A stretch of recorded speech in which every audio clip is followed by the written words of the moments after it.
I won't bless that guy, that son of a that son of a that poor son that poor son that son of a bitch. Hello and welcome to the Procrastinators podcast. Another week, another fuck. Yeah, that's what we do. That's our catchphrase, and it always has been. I wanna start. The fuck is you, listener?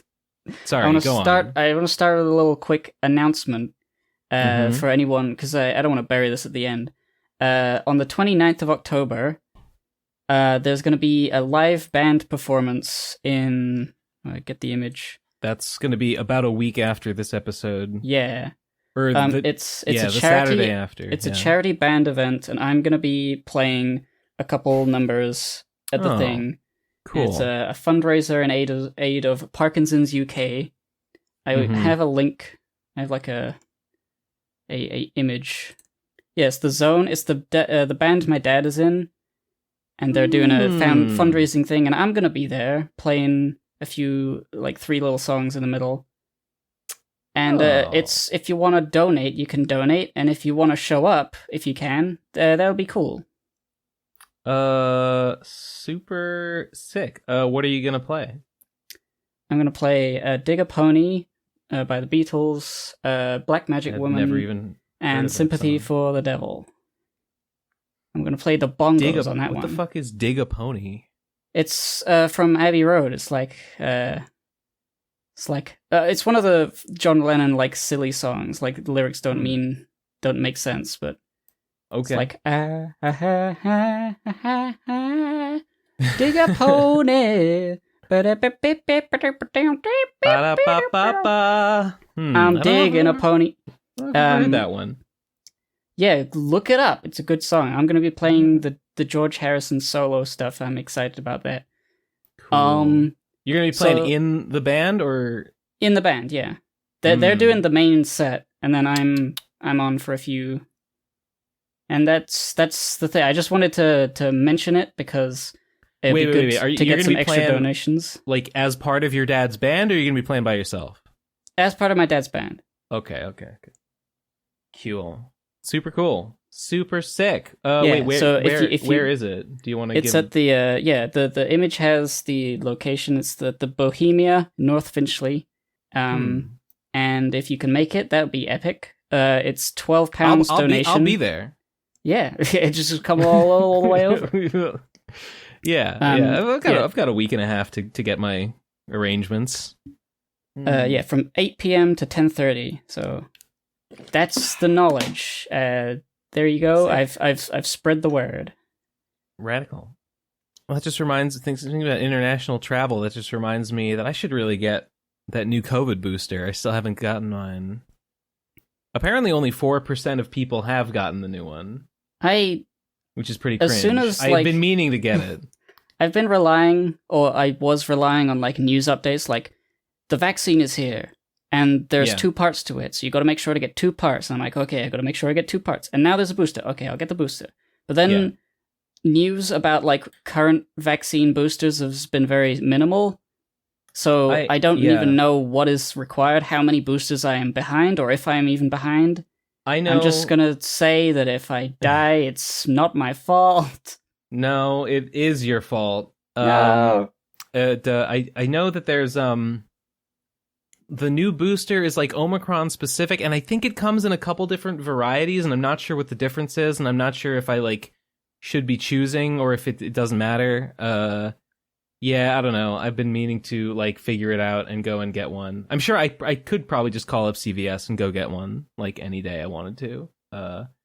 And probably I should just do that because like it's better to get it than to like overthink it.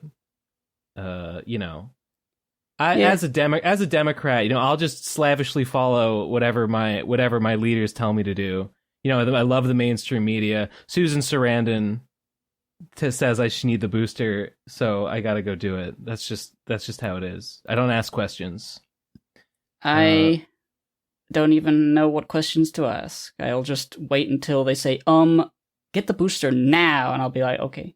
Is it available over there? It's been available over here for like maybe a month. Well, there's like 5 boosters at this point. I don't even know. Are there? Well, I feel like I've lost track. There were like a booster and then another booster. I think I I've got had the second one. I think I've only had one booster. I don't even know. I mean, this is the thing. The news. I need a guide to tell me. I know I've got the vaccine. I'm fully vaccinated plus one booster at least, and I feel like that's fine. That's what I'm at. I think that's it. And then like the new booster like just came out. Like I mean maybe a month ago. I don't know why I thought there has been like occasionally a new booster. Maybe the things I've been reading have been like now a newer booster for 70 plus is available, and now it's going down the age brackets, and now younger people can get the second booster or something. Perhaps, yeah. But I just got to do it. My stupid video is basically done. Like it's basically edited. I basically just got to like watch it through and like make sure there's no big fuck ups in it. And I'm rewriting my Patreon a little bit. I'm rewriting my Patreon to be a little more generic and not like specifically about comics. I'm just gonna kind of make it like I make stuff, and every once in a while I release a big stuff. And you love stuff. Every once in a while I release a big project, and if you're pledged at this tier, you know you'll be credited, whether it's a video or a comic or whatever. That's smart. Yeah, my Patreon was very specifically about comics, and like I really am a more of a generalist at this point. I really am just kind of a guy who does various things. So, yeah. Anyway, that's exciting. I'll probably release it this week. I know I keep saying it, but it really is like pretty much done. It's like it's like I mean, done. If it's like 6, how many hours? 7? It's 7. It's like about 7 hours 45 minutes. I'm debating.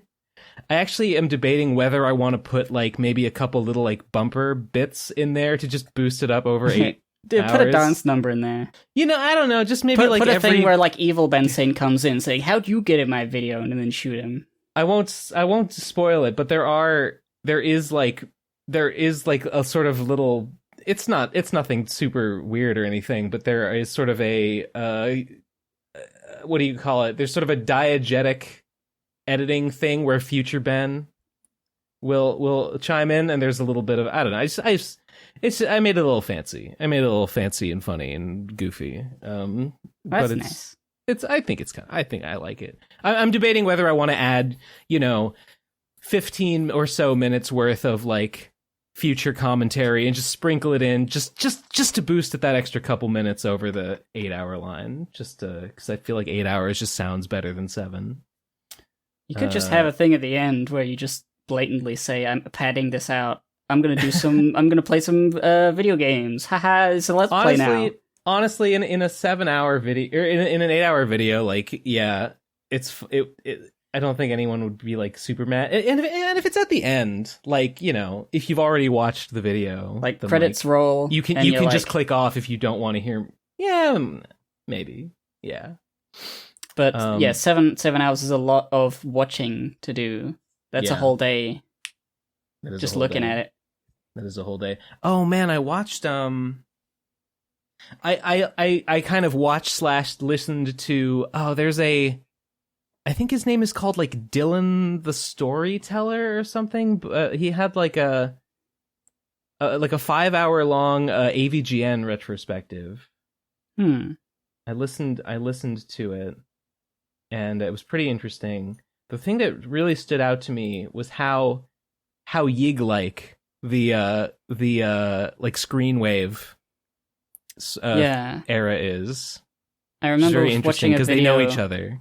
I remember watching a video dissecting like the hate AVGN has gotten. Was that the Lady Emily video? Yeah. That was going into all of the crap they were doing. They're gone now, right? I think they've left. I don't know. Or been fired. Sorry, Dylan the Night Owl. Dylan the Night Owl was the name of the channel. This is from February of this year, so yeah, Screenwave might be gone at this point. I'm not sure.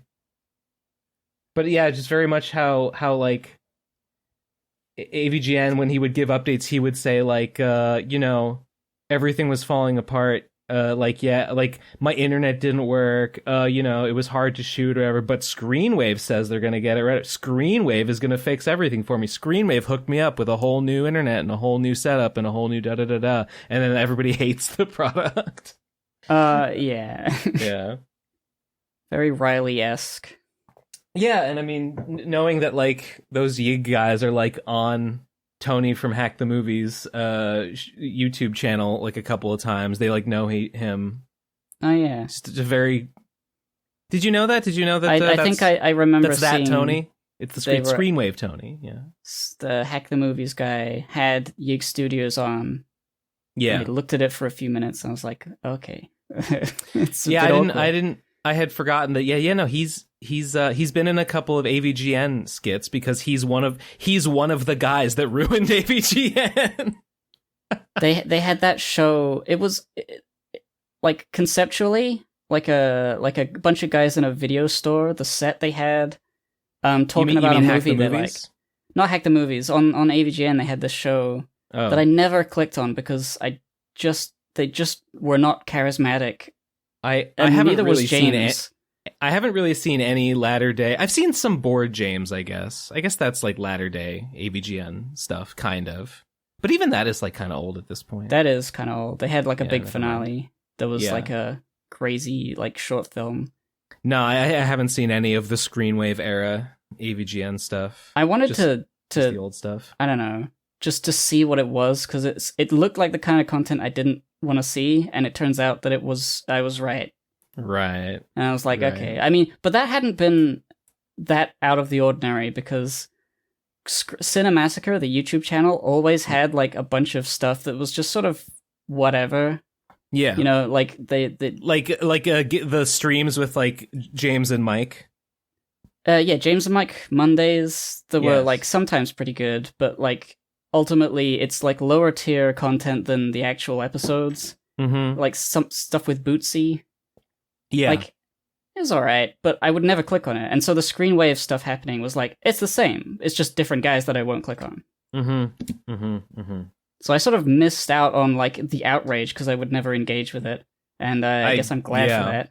I think, a lot of people were already not watching by the time all that happened. Just a funny connection because like... Because Riley like knows Tony, and it's like I'm gonna do for Yig Studios what Screenwave did for Cinemassacre. It's gonna be great. Yeah. Do you remember Merriweather, right? Yeah. Yeah.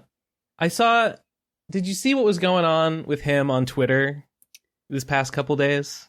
I mean, when I looked into it, the tweets had been deleted or something. There was a goth comic. Deleted? There was a goth comic. Tweets by like haters had been deleted, so I didn't know what the controversy was. Oh. But I believe it's something about like a goth comic where there's an quote unquote ugly bastard stereotype. Yeah. Okay. And the ugly bastard stereotype is like defended because it's like it's not very nice, really. Come on. And then people got really mad at that, I guess. Honestly, I kind of had to reconstruct what happened. Okay, so to my understanding is that there is a sort of a continuing series called The Goth Girl and the Jock, and it's sort of like a what do you call it? Like a romantic comedy thing where like a goth chick and a jock boy, I guess, overcome the social barrier between them and fall in love. I haven't read it, right? No, me neither. Right. I've seen a similar thing where it was like nerd and jock that also has a goth girl involved. By a different artist. Oh, okay. I don't know. It's just sort of like in right now. Well, to have jocks in your comics. We're rehabilitating jocks. We're bringing them back. Himbos are sort of made a comeback in recent years. So yeah, rehabilitate jocks. I can see the appeal. I think it was like trying to remember, like there was a nerd and a jock, but they were super gay and they didn't realize it. Oh, it was a boy nerd and a boy jock? I think that blew up, and that was cute. I don't know who made that, or if that was a trend that was larger than just one artist. That's probably why right now jocks are in. Because it's like... It sounds familiar, but jocks I'm being not the sure bullies that are always the enemy has sort of been like, yeah, but what if they aren't? What if they're just nice? Sometimes people who are physically attractive and exercise are not evil. Wrong, but you're not ready for that conversation. That's wait. Okay, so right, the goth girl and the jock is sort of a series. But on the side from that, there are sort of these side comics that he's been doing recently that are called things like The Goth Girl and the Ugly Bastard, or like The Goth Girl and her boyfriend, and they're about these are not like continuing stories, these are one-offs, but it's just a hot goth girl and like a fat or nerdy or ugly or schlubby or whatever guy, and in every single one, just some guy comes up to them and is like, what the fuck? Why do you have a hot girlfriend when you're ugly? And then the girl is like, hey, bitch, fuck you. My boyfriend is hot. No, she doesn't say he's hot. They never say, actually, he's not ugly. It's always taken for granted. Yes, my boyfriend's ugly, but he's nice to me and he's good in bed. And why do you judge him just by the way he looks? You're an asshole, and that's why you don't have a girlfriend. Owned. Yeah, I think I saw one of them like that. And they're they're just very straightforward, very like, this is a mean comparison, but they remind me of Dhar Mann videos a little bit, and how like a completely ridiculous scenario happens in order to teach a like really like hit you over the head with like blunt level like moral of like, don't judge a book by its cover, don't be mean to people just because they're ugly. Yes, very unsubtle, but very unsubtle. That's fine. I think they are a bit self-aware. The more I've thought about it, I think that the reason he makes them is because they annoy people. Like, I think he does it to make a certain kind of person mad because that generates engagement. Yeah, I guess it's hard to imagine someone getting mad about it, but I guess it happens. Yeah, I haven't seen. Apparently, some people get really mad about them for reasons I don't really understand why, but I guess they annoy some people. But anyway, so there was one this week. It was called I don't even remember which one it was. It was the goth girl and her boyfriend, or the goth girl and the ugly boyfriend, or whatever. And I saw it posted, and I read it, and I said, make one where the girl's ugly. I just said, make one where the girl's ugly. And I scrolled through the comments, and I saw some other people who had made the same comment. They had made the same request that I had, and some of them got dogpiled and screamed at by like people that were like, fuck you, you draw it yourself if you care, who are you to don't tell them what to draw, don't like, that's the stupidest thing I've ever heard of, like, what the fuck kind of stupid, who would want to see that, like, what's wrong with you, SJW, cock pushing an agenda, get your politics out of this, right? Okay. Hideous. And just a suggestion, buddy. I know. I didn't understand it. It was deranged. And there's this one artist that I follow whose name is Raven. She did a quote tweet where she was a little snippy about it. She was like, I dare the artist behind this to draw like a gender swap version without throwing up. Right? It was like, they would never draw. They would never draw an ugly girl. That's so fucked. No, I mean I agreed with the sentiment that like this sort of the reason these exist is because it's sort of an excuse to draw tits, right? Like a lot of the comics on that thing, it's like it's really a vessel for drawing like a hot girl with big tits, right? So they would never make a gender swap version. But the idea that you would throw up because drawing an ugly girl is like, that's... I don't know. Listen, what a way to say that. I'm a Raven defender, all right? She was being mean about it, but like, so what? It's fine to be mean. Anyway, he did make a gender swap version with a funny egg-shaped girlfriend and a sexy goth boy, which was kind of funny. Like, man, okay, that's where when I saw it was when that was posted. What was the controversy? Was Merriweather like holding out on drawing that? No, or did he just say okay and do it? It was just I mean, I can just my experience was just I saw people asking for a gender swap version. I saw people really like being mean about saying like, no, don't ask for that. Like, why are you asking for that? Fuck you. And then he did it, and everyone loved it. And it made me mad because I feel like it's the same people that told. I'm thinking of one girl, not Raven, a different girl who asked like switch the genders, and she got shouted down for it. And I think it was the same people that told her like, fuck you, keep your politics out of this, were probably like, oh my god, Mary owned you by doing what you asked for, right? Like, the attitude, the gross attitude of the don't make requests. It's just so people. Like I can't imagine getting so worked up about any step of this. That's the hard part for me to understand. Why would anyone get mad in the first place? Well, the only thing that made me mad was the commenters dogpiling. Yeah, like why would you those people? Well, whatever. Yeah. People are crazy. I know. Especially on Twitter, but I know. I had to like. I had to take a step back from it and be like, you know what, Ben? You know what? Just remember, everybody sucks on Twitter. Twitter comments are always terrible. You know what? This is normal. This is just how it is. Yeah. You know what I'll say.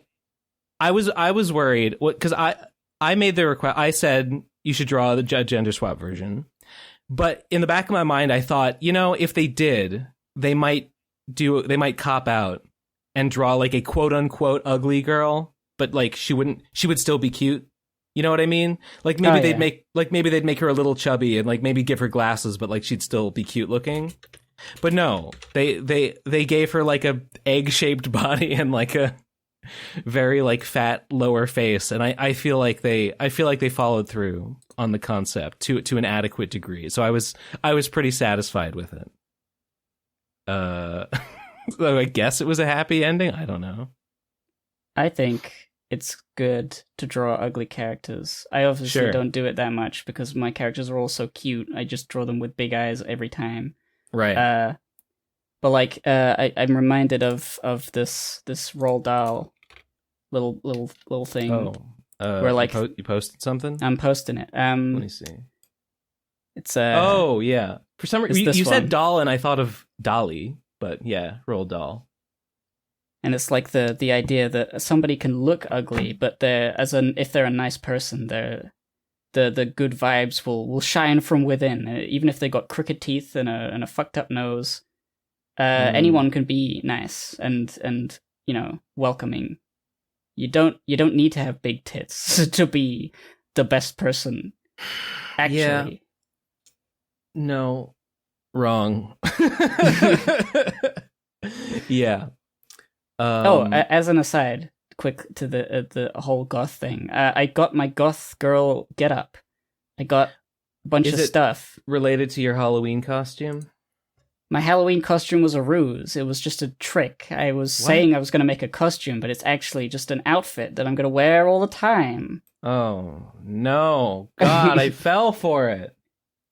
I got like fishnet top and a corset and a goth skirt and some black lipstick. I'm gonna go crazy. I'm gonna go insane. I'm gonna take a picture and I'm gonna post it online at some point when I feel like I look good enough. Okay. Sounds good. Sounds like a plan. Yeah. Sick. Wait, what's the outfit? I posted a little rough drawing on Twitter. It's basically... Does it include the witch hat? I don't have a witch hat yet. I think there's a witch hat in the old Halloween box, and I looked on Amazon for like, oh, witch hat. They suck. They all suck. So I'm probably gonna have to go to a dedicated Halloween place, look around. I mean, yeah, where else would you get a witch hat? No, nobody wears them just as a normal thing. You know, I watched Beetlejuice the other day, and the movie, the movie, and the girl there is like, she's goth, but she's wearing Lydia, yeah, she's wearing like a sun hat that has been painted black. It's just like a summer sun hat, but it's black, and it looks great. So I could just get a hat and dunk it in like a vat of ink. I mean, I feel like a black sun hat, that seems like something normal, but like you would wear to a funeral. Yeah. Doesn't sound that crazy. So like, it doesn't need to be a witch's hat, although the witch's hat is the most aesthetic for the occasion. You know, I've realized there's like a vintage clothing store like right down the street from my house, and I've been meaning to go and just see what they got and see if I can find anything cool there. It's really like an 8-minute walk from my house, but I just keep putting off going. That's it. That's the whole story. There's nothing else. Nice. Yeah, thanks. I'm glad you liked it. Ben. What? Did you beat Outer Wilds? Oh, yes, I did. Outer Wilds spoilers. There was a lot more Play the game to go than I thought there was. Let's talk about it. Yeah, Outer Wilds spoilers. I'm going to spoil everything. Damn, yeah, I thought I'd seen basically everything on friggin' Giants Deep. I thought I'd seen everything on...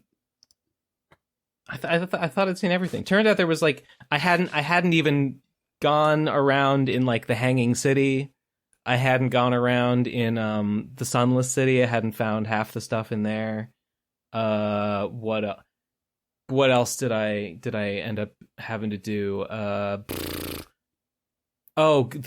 fucking you know, there were a couple things that I kind of spoiled for myself, but none of them were like that big, and at some point I was like, Ben, you are not allowed to look anything else up. No more spoilers. And then I did, and then so like I feel like all the big stuff I was not. What did you get spoiled on? I got spoiled on. I looked up the solutions to. I looked up hints for the quantum imaging tower puzzles. Right, yeah. I also I looked up how to do it, but I already kind of thought I knew how to do it, and I just kind of looked up and confirmed how to get past the anglerfish and how to get inside the jellyfish. Like I already kind of was like, I think I'm supposed to go inside the jellyfish, but I died trying to do it, and so then I went and I looked it up, and it was like, yeah, you could just go inside under the tent, and I was like, okay, that's what I thought. I just the jellyfish was for me the first moment I got properly stuck, and I needed a hint from a friend. I went to the go on. I got all the information. I'd been to Feldspar, and I'd gone and seen through Dark Bramble the dead jellyfish hanging out, and it's like, oh, this is probably good for insulation, but it's not good for much else. And I'm like, okay, obvious. Okay. Jellyfish is an insulator against electricity. Yeah, the middle of Giants Deep is electric. The jellyfish are electric. I can't touch the jellyfish. And I assumed, because of how jellyfish work, that the tentacles underneath would also electrocute me. But they don't. You can just go up inside. It looks like they will. They have electricity all over them, and it does not look safe. But it doesn't look safe. I did remember going up inside the dead jellyfish on in the bramble, so I kind of knew how to do it. Yeah, I looked it up and confirmed that and I knew that the anglerfish were blind, and they kept saying the anglerfish are blind, and I was like, okay, and then I tried to sneak past them, and it didn't work, and I was like, what the hell? And I looked it up, and it's like, yes, if you do not use your thrusters at all, the anglerfish will not react to you. And I was like, okay. That's the annoying part.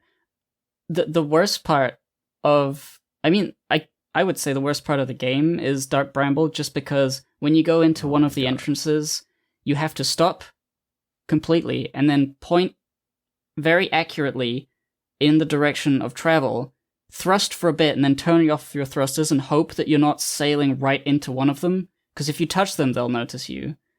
And if you smash into like a branch that you didn't see coming, you'll have to use your thrusters and then you're dead. So it's like getting through that reliably is semi undoable. You just have to be sort of lucky. Well, I did it over and over again until I got to the point where I knew like exactly which paths I could take that didn't risk anglerfish attack, but you know, I had to do it a lot before I got to that point. And it was really annoying. Right at the very, very end, I realized that the strategy you're supposed to do is to shoot your probe ahead of you, so you know that what you're about to sail into is free of obstacles. Did you not do that? I figured that out. Oh my god, that must have sucked.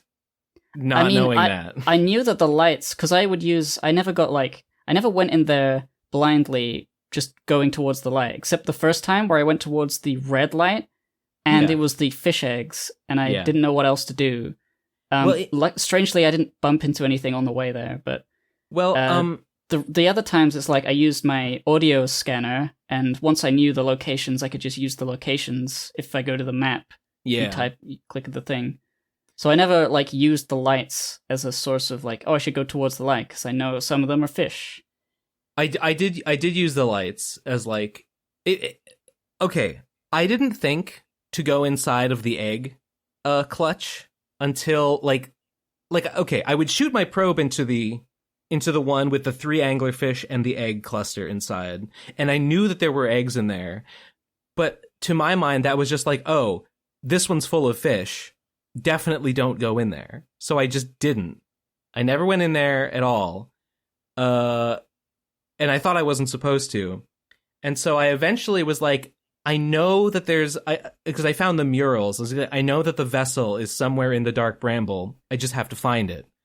So I tried going to every light in every chamber of the Dark Bramble that I could. And it was a real nightmare because, I mean, there's the one that Feldspar is in, which he's pretty much the only thing in there. There's one that just has like a fish and nothing else. There's the egg clutch. There's one where it's full of the little like pods with holes in them, but all of them like interconnect to each other. And there's like 6 different ones, but they're all like, and if you throw your probe inside that one, it'll come out the other side, but then it'll just keep going and go through another one and then go through another one and just go through another one. And the probe will just keep going through an infinitely recursive series of these little pods. Wow. I never found that one. Well, there's nothing in there. So because I never just blindly, because like assumed it's the yellow when I was it's one of the yellowish ones. When I was in Dark Bramble, I always assumed that the every path leads to like a multiple of different paths. So like if you go the wrong way, like the first time, you're gonna be on like you're gonna have to like try 17,000 different permutations until you find it like randomly. So I didn't even try. I didn't even explore that way. I only went in there when I had like a solid goal that I had from like reading a note. I'm like, okay, there's a you use the signal, the what's the word, like the signal scope, the signal for specifically abandoned ship pods. What are they called? The distress beacons. Distress beacons. Like I followed that because I was like, oh, the mural shows that one of them didn't leave, so I got to find that one. And so I found that. I followed them, and they're like, oh shit, we got to get back to the vessel. They followed the thing. Mm-hmm. Into the thing, and there's like a seed, and they died. Mm-hmm. And then I shot my probe through that, and I used my probe signal to get to the vessel. Oh, so God! I didn't even think to do that! Yeah. I'm so stupid! That's so I felt obvious. Very smart. I felt very smart when I was like, wait, the probe, I can just follow where the probe is, I leave it on the vessel, I go and get there, and then once I'm there, the vessel, idiot. I have the coordinates for that.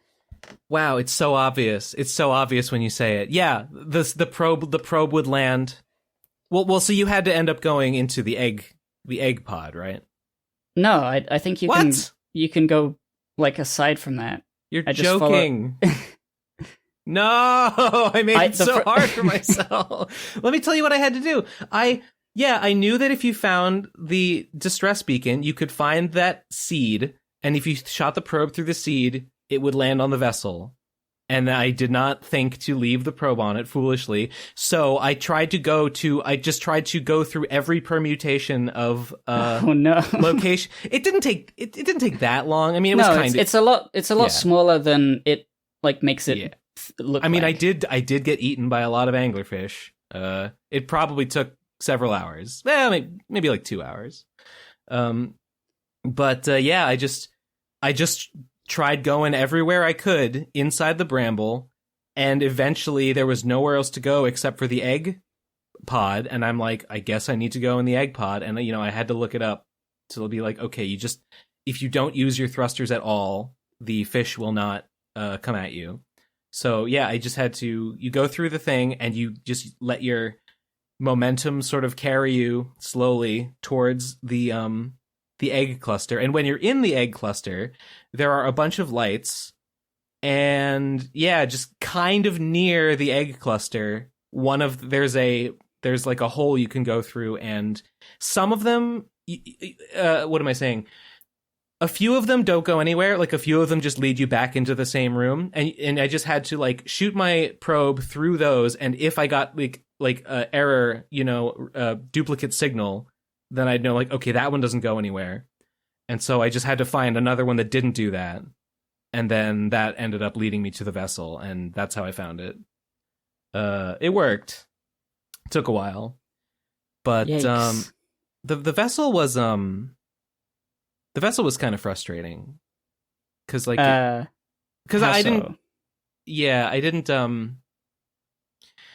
couldn't figure out what I was supposed to do with like the coordinate input thing. I didn't realize that.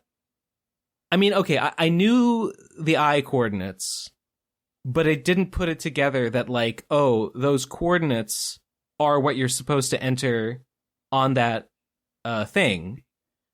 So I spent a long time just fucking around with that console without realizing that like I can't do anything because I need the warp core. I did when I had the realization of like, oh, if the warp core, it looks just like this thing. I bet that's what I have to do. I have to bring the warp core here. I figured that out on my own. I had a bit of a thing with that. Like I knew that when I got there, I didn't have the information to solve this puzzle with the coordinates, so I'm like, okay, I'll leave that. I didn't know the coordinates yet. Yeah. And then I got the broken warp core, and then I remembered that the black hole forge is where they made warp cores. So what if I get to the vessel, bring the broken thing to the black hole forge, and then somehow repair it? And nothing happens. If you bring it all the way there, nothing happens. You can't put it on anything. Did you try? And I was like, I was like, what do I do? Did you try to like get into the black hole forge while it is like down at the black hole? Yeah. Like I did the lever thing to make it go down, and then I go down to the bottom using like the Ash Twin Zappy thing to teleport you up there. Ash Twin Zappy thing? You know the towers, the black hole like transporters. One of them leads you to the bottom where the black hole forge is like low down. What? Yeah? Huh? Wait, no. There's one. Wait a minute. Hold on. The hanging city is upside down. So when I say down, I mean toward the black hole. Oh wait, no. I don't think you're able to get there in time when you press the lever. I don't think there's any way to get into the black hole forge while it's down at the black hole. Yeah, what I did is I left the warp core, the broken warp core, in the place and just did something, and then I brought it back up and nothing happened. Yeah. So I was like, okay, obviously not the correct answer. Oh god, that must have been...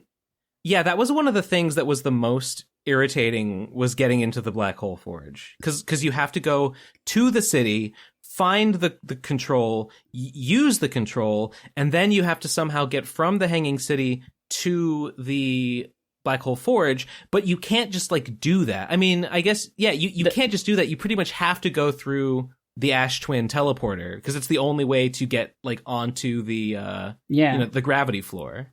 I figured out. Yeah, that was really annoying, actually. I figured out that there is, because I looked around in the Hanging City a lot, and I think in one of the districts, you can climb up to a shortcut that's on the surface. You don't have to go, like, a special way. So, like, really? I could land... Yeah, there's a little hole in the ice near... So I can't remember where it is. Yeah, but you can jump down that, slide down a bit, and then you're in the Hanging City. You can click the lever really fast, get back up there in your ship, go to Ash Twin, and then teleport. And I could do it pretty quick, but then... Oh, and I had to do that after I'd gotten the thing from the vessel.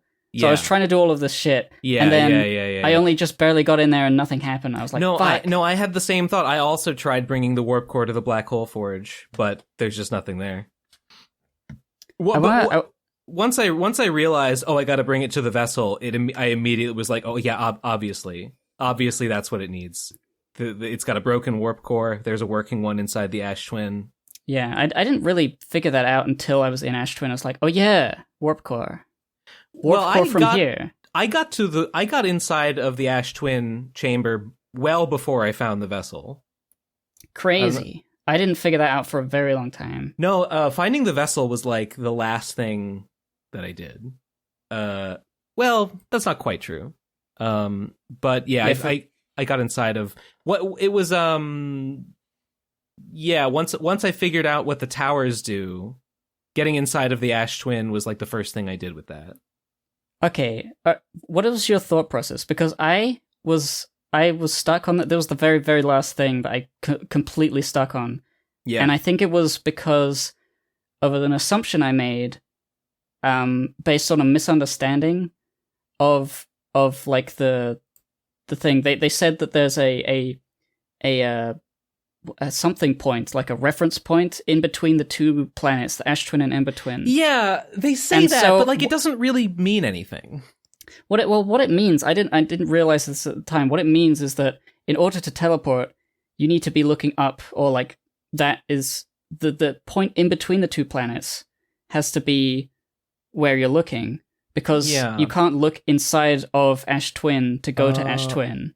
Yeah, okay. So that's why it works when like the other planet Ember Twin is going. But the problem is the Rufus thing. Like, I think as soon as I realized that it does work, it was fine. It's just that I was running around the whole game because every single other mystery had been solved except for how to get into the Ash Twin, and I just didn't understand that you could teleport into Ash Twin. I thought it was impossible because I think I'd read something where it says it doesn't work. I was like, okay, there must be another way in. And there wasn't.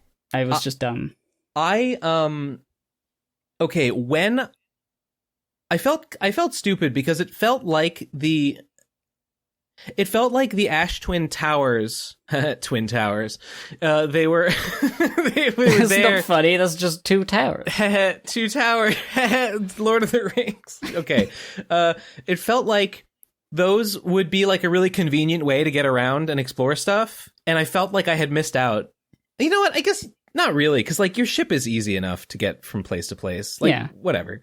I felt like I was finding it out really late. Like I should have figured it out a long time ago that the Ash Twin Towers let you go from planet to planet. Like I had done it before by accident, but I hadn't really figured out that like, oh no, yeah, just that's sort of the whole point of Ash Twin, is that they lead to all these different places. Yeah, I mean, you read up about like all of the people talking about Ash Twin being like useful to get everything towards the Ash Twin project really quickly. Yeah, and it's like I only figured out all of that. Like I flew through the black hole into the white hole. I was like, oh, I'm not dead. I thought I would die. There was multiple times where did you talk to Gabbro to learn to meditate?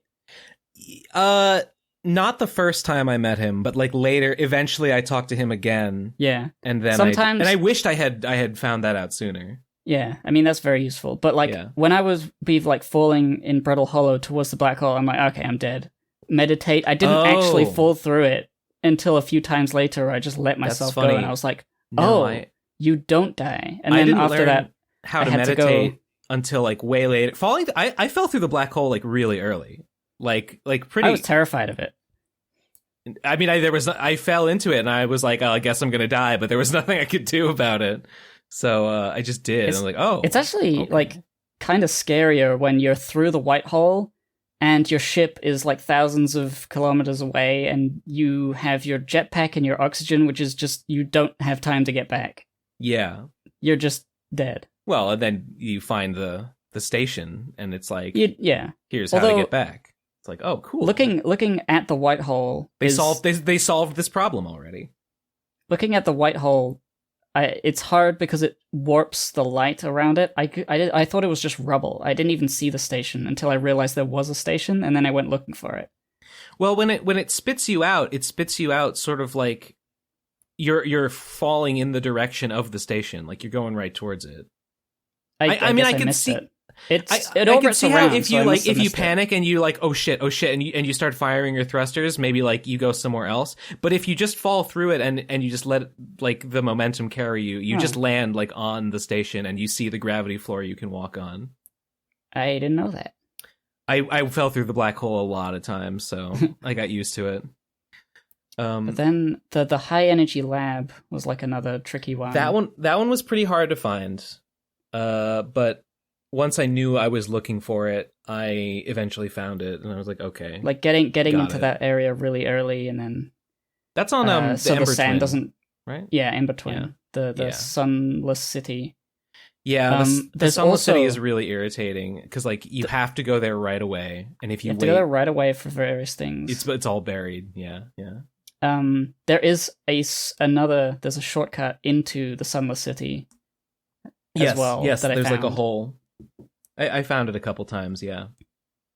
So that makes it kind of easy. And then you get in there and you're walking through the sand, and then you got the little test chamber where you can switch out the black hole, white hole things. You shoot your probe through it. Yeah. Did you experiment? Did you have the funny thing happen? I had the funny thing happen, but not there. What do you mean? You're talking about the you have broken the fabric of reality, right? Yeah. I did get that ending, but I didn't get it that way. Wait, how do you not get it? Where else could you do that? First of all, I know what you're talking about, but to do that, don't you have to pull the warp core or like the black hole core out of the machine in a window of like 100,000th of a second or something to make the probe like duplicate itself? Yeah, I mean, in the game, it's pretty easy to do. You just hover your mouse over it and like, and then like, because you shoot the probe, when it gets close enough, because the probe appears outside the white hole a few seconds before it enters the black hole. Yeah. But it's quite lenient. I felt I got it on my second attempt. No, I didn't even think to try that because, you know, all the text says like, oh yeah, it's at like 1,000th of a second. It's like an imperceptibly small window of time. That's but funny. Like you can see it when you're shooting it that there are two of them, and I feel like most of a second.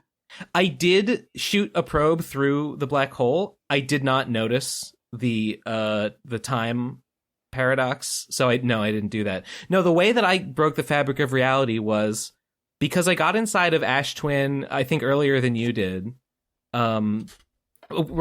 Because like basically as soon as I figured out what the Ash Twin towers were for, the first thing I did was first I tried to get to the sun station, and I couldn't do it. And actually, the very last thing I did after I got the ending was I went back and I figured out how to get to the sun station. And it turns out all you got to do is just fly over some cactuses. There's just a little like sort of, you know what I'm talking about? I do know what you're talking about. You don't have to fly over them though. If you get there really early, the sand is still like going down. You can walk over the sand and get there. Like before it gets the sun tower. Yeah, the sun tower, the sand is like going down. It reveals the sun tower. If you get in there as soon as possible, the sand is still high enough so you can walk. It's covering over the cactuses. top of. Yeah, you can walk over the top of them. So that's like the very first thing you need to do if you want to get well. You know, I mean, it actually worked. Like I just kind of, you know, I hit some cactuses. I had to repair my suit a couple times, but like it was fine. I just kind of did a little bit of like tricky flying over some cactuses. Got into the thing. Yeah, I should have just gone for it. It wasn't actually that hard, but I thought it was impossible. But yeah, so the first thing I tried to do was the sun tower, but I couldn't figure out how to do it. And then the second one I tried was, I could tell that the two towers were for the twins, and I just was figured out, okay, one of these brings me to the Ember Twin. I guess the other one must bring me to the Ash Twin, and I was like, whoop, oh shit, I'm inside the chamber now. Okay. God, it was just because I was so sure that I had read somewhere that it doesn't work. It didn't even occur to me to because I was just fucking around with it, and like all the other towers, you're supposed to look up. So I just looked up, and it just brought me inside. I didn't even think to look down. Another thing, though, the thing with that I remember being difficult is that I did go there, I did fuck around, and I did look up, but because the sand lifts you up, yes, it didn't work. Well, yeah, so you have to go there a few seconds after the sand has passed, which I didn't think to try. Does that work? Because they have a note that says like the time 5 degree lenience, right? There's a lenience of 5 degrees, so you can wait a couple seconds. Which I think means that's in the high energy lab, or no, it's in the black hole forge. It says like there's a 5 degree. Yeah, the one guy says that, and like. I shot my probe on the thing to see what the timing was, and it really was like more lenient. As long as you're not standing there when the sand comes. You shot your probe on the what now? I shot my probe on the thing so that the probe would get teleported. So I could see when... It teleports the probe? Yeah. What the fuck? I don't know why, but I just thought I didn't... like that's a good way to test. That's interesting. When is like the right time to do it. So after the probe goes through... I wait like half a second, and then I run in there and I shoot my jetpack down so that I'm on the thing, and then it works. Yeah, that's so funny. The way the first time I got it to work was I land because you know the reason the sandstorm picks you up off that pad is because the ceiling is open. So I tried just like landing my spaceship like on top of it to sort of like cover it up, and it actually worked. It actually does it? Well, I couldn't replicate it. It worked one time, and then I couldn't get it to work again. But yeah, that's how I got inside the Ash Twin chamber the first time. And then the second time that didn't work. So what I would do was there's a little alcove like behind the teleporter pad which you can stand in, and you're safe from the sandstorm. I would stand in that alcove, and I would wait until Ember Twin was right overhead, and then I would jump up, and then I would fire my thrusters down, and sort of just like rocket myself onto the pad so I could hit it, despite the sandstorm pulling me up, and that would work fine. That's very convenient though that you can just wait until a little bit after the storm passes. Yeah, that's funny. But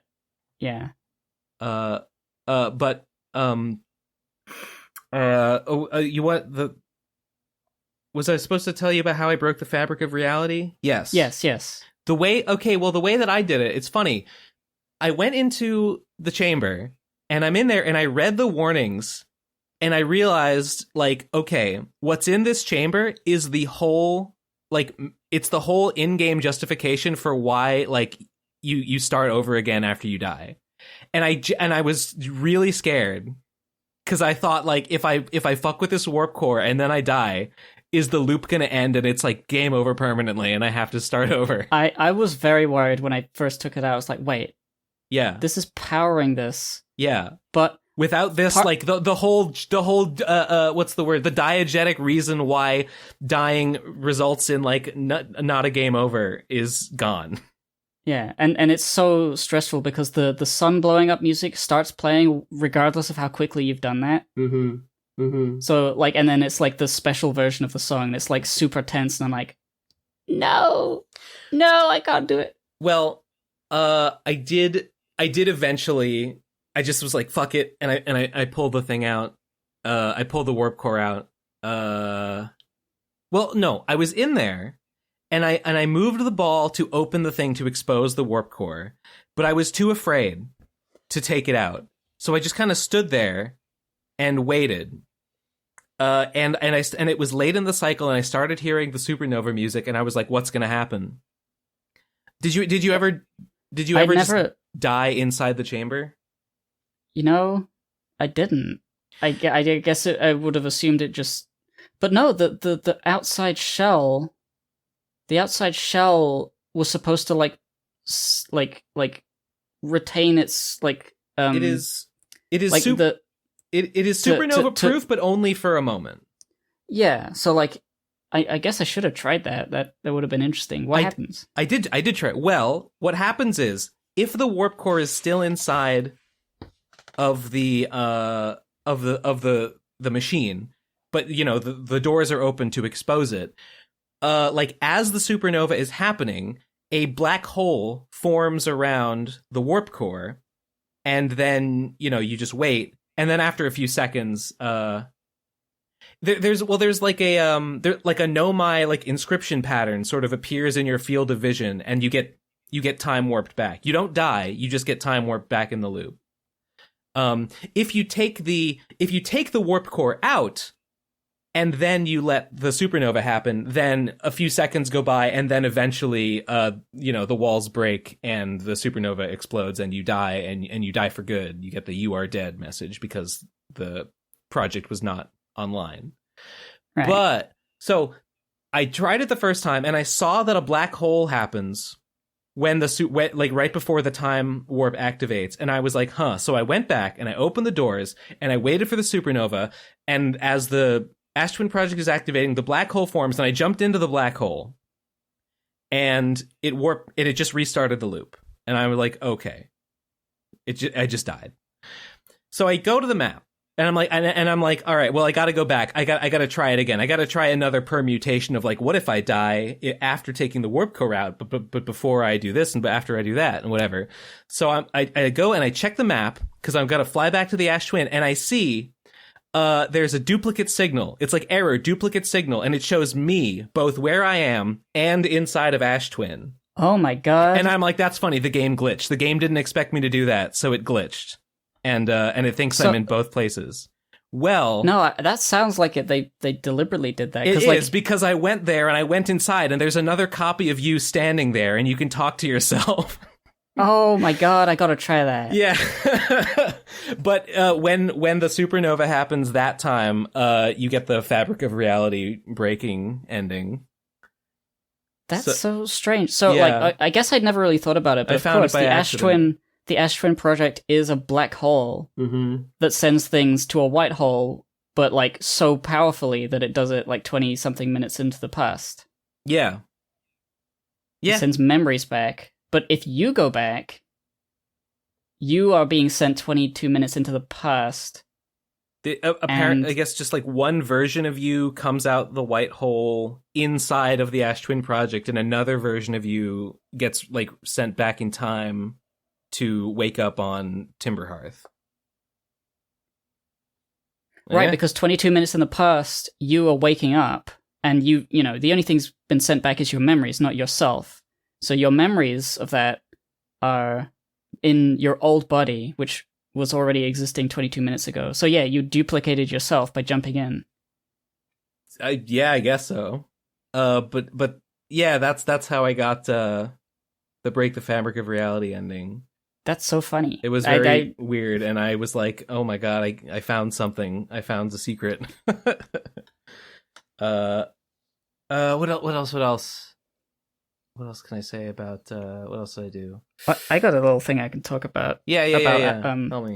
This was like, I didn't want to say it last time because it was going to be spoilers, but this was like the thing that really got me hooked into like the exploration of Outer Wilds. Was I landed on Giant Steep. That was the first planet I explored, and I was like using like the little slabs on the scrying pools or whatever they are.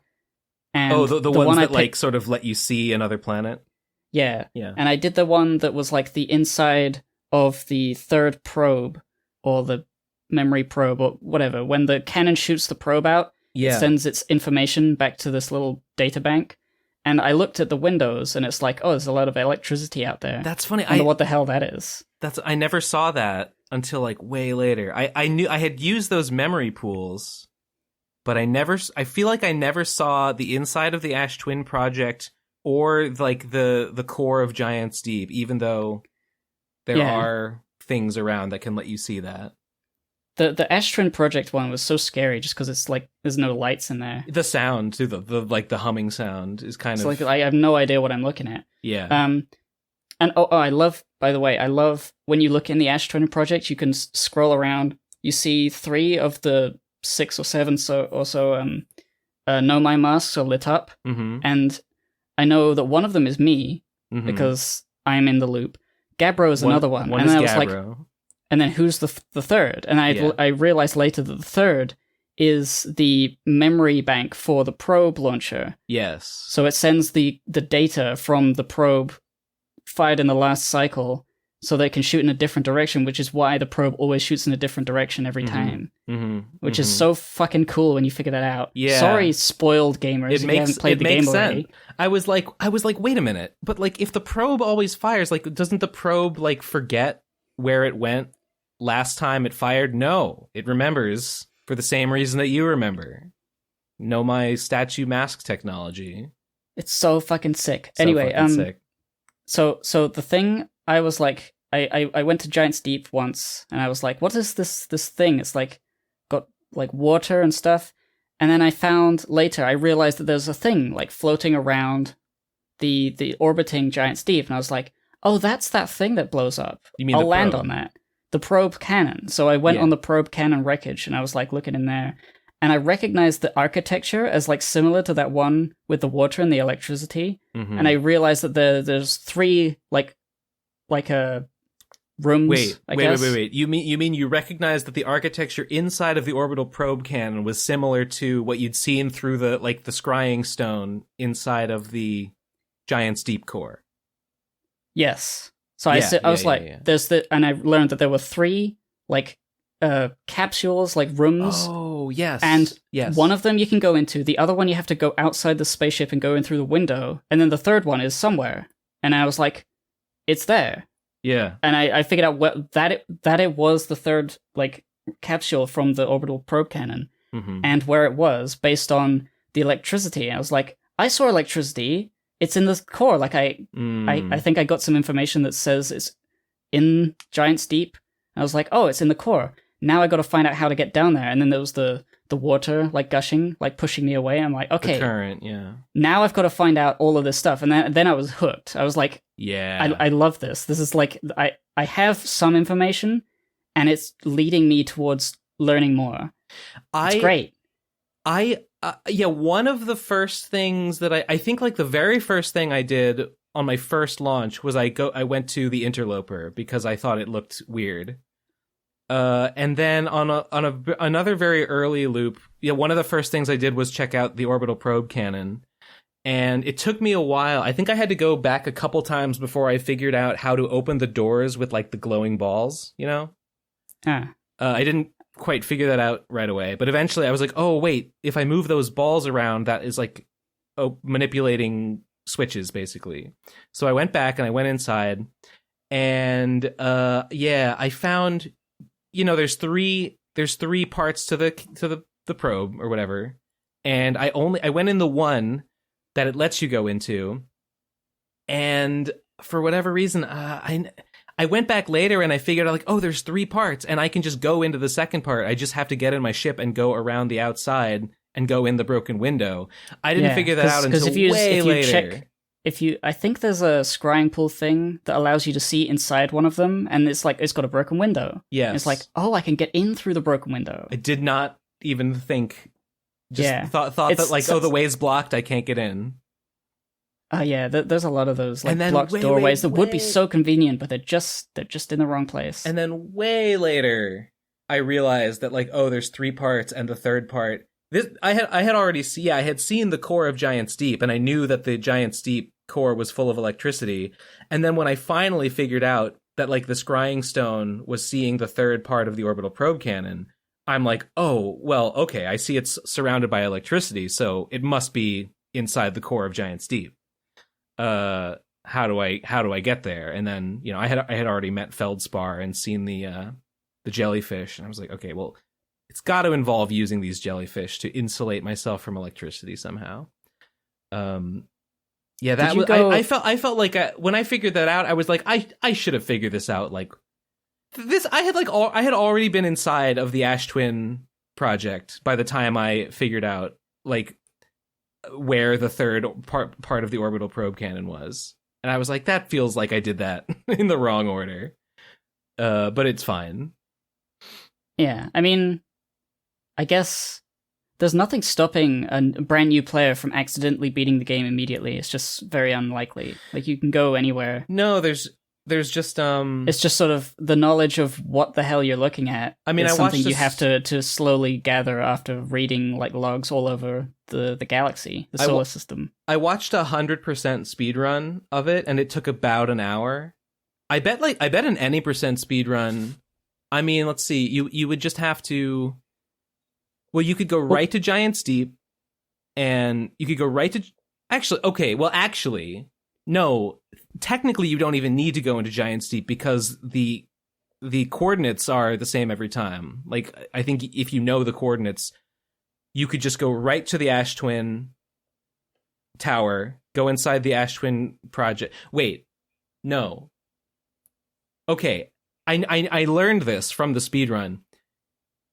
In theory, you would think you could go right to Ash Twin, go inside, grab the warp core, and then immediately go to the vessel, put it in, and then put the coordinates in without ever actually finding them. Because if you know them ahead of time, you don't need to find them in the orbital probe cannon in Giant's Deep. But you can't do that, actually, because, and this is very funny, there's, until you turn the gravity on in, what do you call it? Yeah, until you turn the gravity on, there's no, there's something, it's something about, like, you can't put the warp core down to move the broken warp core. Huh? No, I feel like they might have patched this or something, because I feel like I just brought this speed run that I watched. He had to go to the vessel and move the broken warp core out before he could go to Ash Twin. Yeah, that doesn't make sense, because you could just, like, put things on the ground, right? Well, you can't just put them on the ground, or at least this guy couldn't just put it on the ground until the gravity was on. Right. So he had to go to the vessel, but, like, no, I feel like maybe they changed that or something, because I feel like I definitely didn't go and move the broken core before I went. Yeah, it's just floating next to it. Yeah, no, so that might be different. Yeah, so I think if you just wanted to beat it right away, if you knew or somehow managed to guess the coordinates, you could just go to Ash Twin, grab the warp core, go to the bramble, find the vessel, put the core in, input the coordinates, and go, and you could beat the game in 10 minutes. Yeah. The longest time you'd have to wait is for the sand to go down far enough for you to get into Ash Twin. Yeah. Yeah, exactly. And you could just sleep. You could just sleep until it's slow enough. Yeah. I'm trying to think. I did get the DLC, but I wanted to, like, I'm trying to think, like, is there anything else I want to say about the core game before I start talking about that? Well, I haven't played the DLC yet, so. Oh, okay.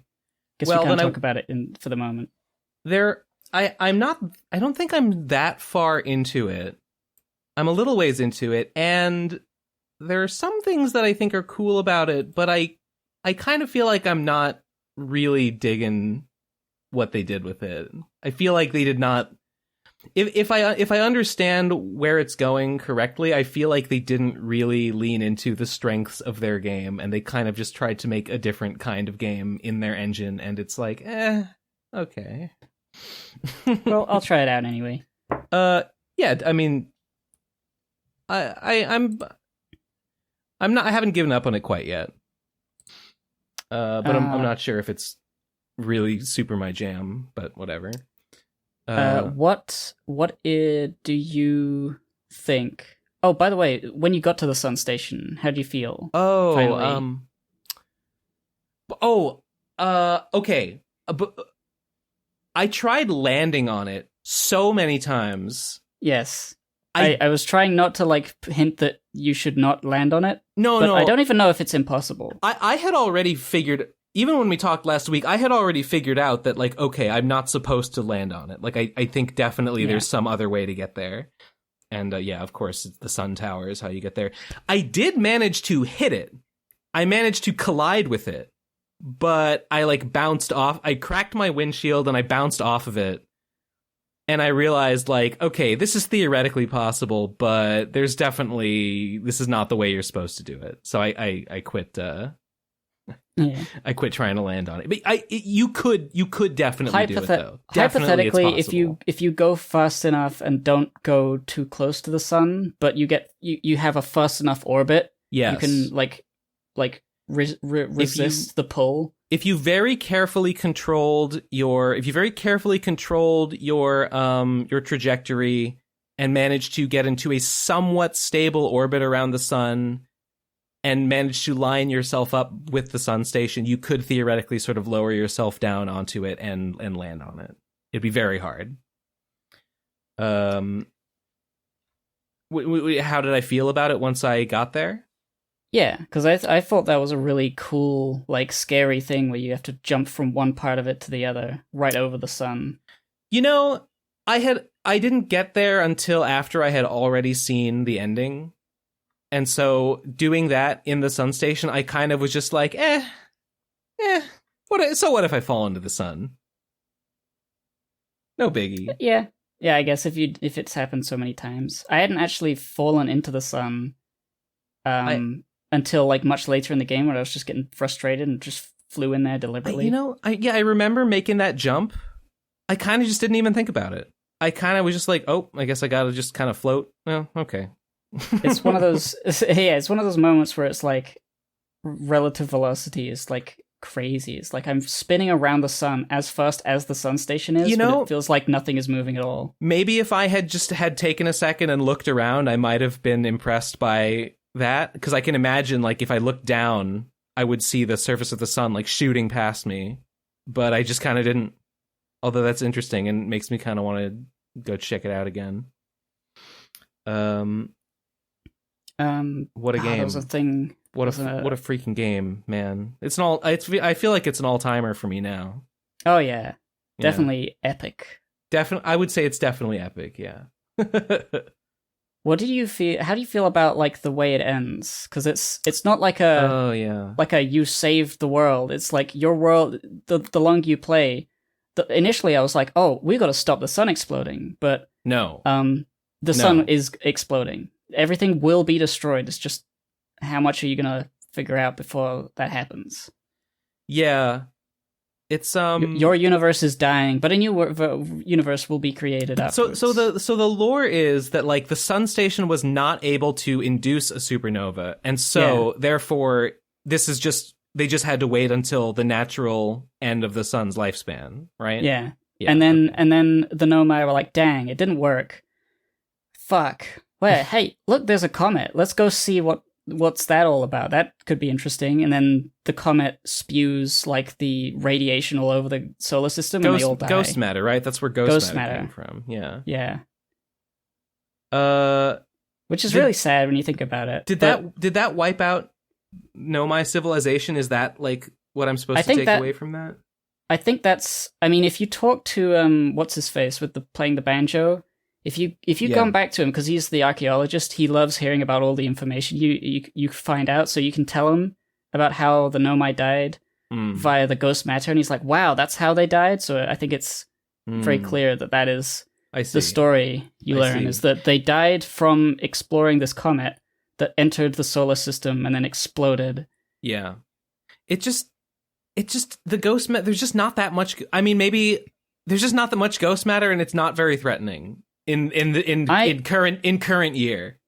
Yes, I think the idea is that it went all over the solar system and killed everything, but then slowly like decayed, and then there's only a few pockets of it left, which is why life can continue to exist and how you evolve.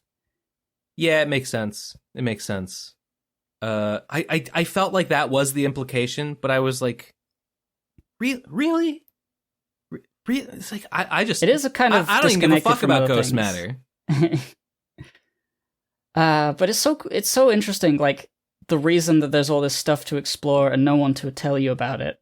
Yeah. All these ruins across the solar system and all of these weird things, and the Ash Twin project, which only, it was just left running because nobody was there to like turn it off or anything. Mm-hmm. And then it just so happens to start working when the sun naturally hits a supernova. Well, it was. It's always, like a really cool setting for all of this lore. It was. To be happening. It was designed to activate, to be powered by the supernova. So it's not a coincidence, but it makes sense. It makes a lot of sense. It's like, I guess if they needed a supernova to power this device and they couldn't induce a supernova, then just nothing happened until, a billion years later, a supernova, is the inevitable result. Just normally happening. And it just had to wait until it just happened anyway. And then now you're here and it works out that this is how it shakes out. Well, it's activated now, and now we've got to do something about it. Yeah, it's really great how you just. I mean, there's tech. Yeah, they left scrolls and stuff. I gotta say, every time I like picked up a scroll, I was just thinking like, oh, return scroll. I couldn't get away from it.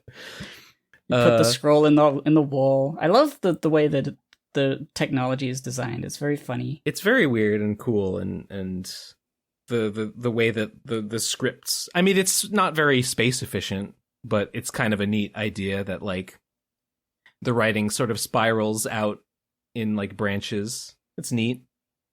Yeah. I didn't think the writing was like amazing, but it was fine. I felt like there was an element of like character development, but I didn't really pay too much attention to the names of the people until much later. Yes. I was starting to like, I was rereading things because I was stuck, and then I was like, oh yeah, this person, and they're that people. I was a little confused about like the generations of Nomai that are taking place. Like some people came from the vessel and potentially grew old and died, and then younger people from the same, civilization that they built in Brittle Hollow and other places grew up to build the Ash Twin project and stuff. There were I was like, it's a little hard to follow, but I liked the dialogue because it serves very good gameplay function without being like too clinical. Yeah. I like that there's some humanity in these like ancient people. I could tell that there were like distinct groups of names that were part of like different generations.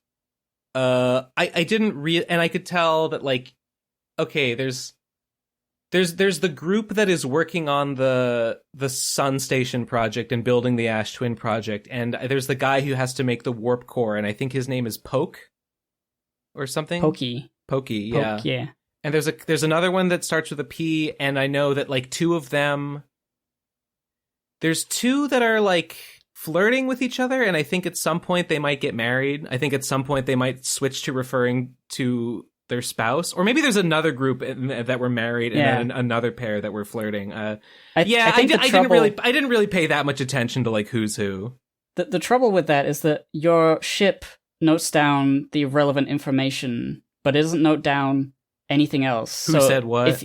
Who said what, and what their names were, and like the quips. There definitely are. You have to write it down yourself if you actually want to like understand everything. There definitely are little stories going on between the characters, and they definitely have a little bit of like a distinct voice, but it's not like that distinct. It's not that distinct. It doesn't jump out. I think it's good though, because it's if you're a little unclear about something, seeing a familiar name would be like, oh, that guy's here, and so you might have a bit of like you would associate something that other guy was talking about with this current thing, which might help you piece together like how they're connected and like solve a puzzle due to something simple like that. There's the one that had to build the warp core, and then he says like, no, it's not ready, I need more time. There's another one who there's one that's like, we should build the Sun Station even though it could destroy the solar system, and another one's like, no, we shouldn't build the Sun Station because it could destroy the solar system. It is pretty scary that their plan was to induce a supernova and have this thing this Ash Twin project, and relying on it to accurately send the memories back, so everybody would know. I hope they were. I mean, I'm sure they tested it and stuff, but it was like inducing a supernova so that they could send a probe out to find the eye of the universe 1 billion times. Is and I guess it's a little much. A little bit. They hope they were really confident it was going to work. And I guess in theory, then they could do it over and over again 1 million times. And then when they finally found the coordinates they were looking for, then they could prevent it from inducing it again, right? Yeah, they just turn it off and not induce the thing. And now we know where the eye of the universe is.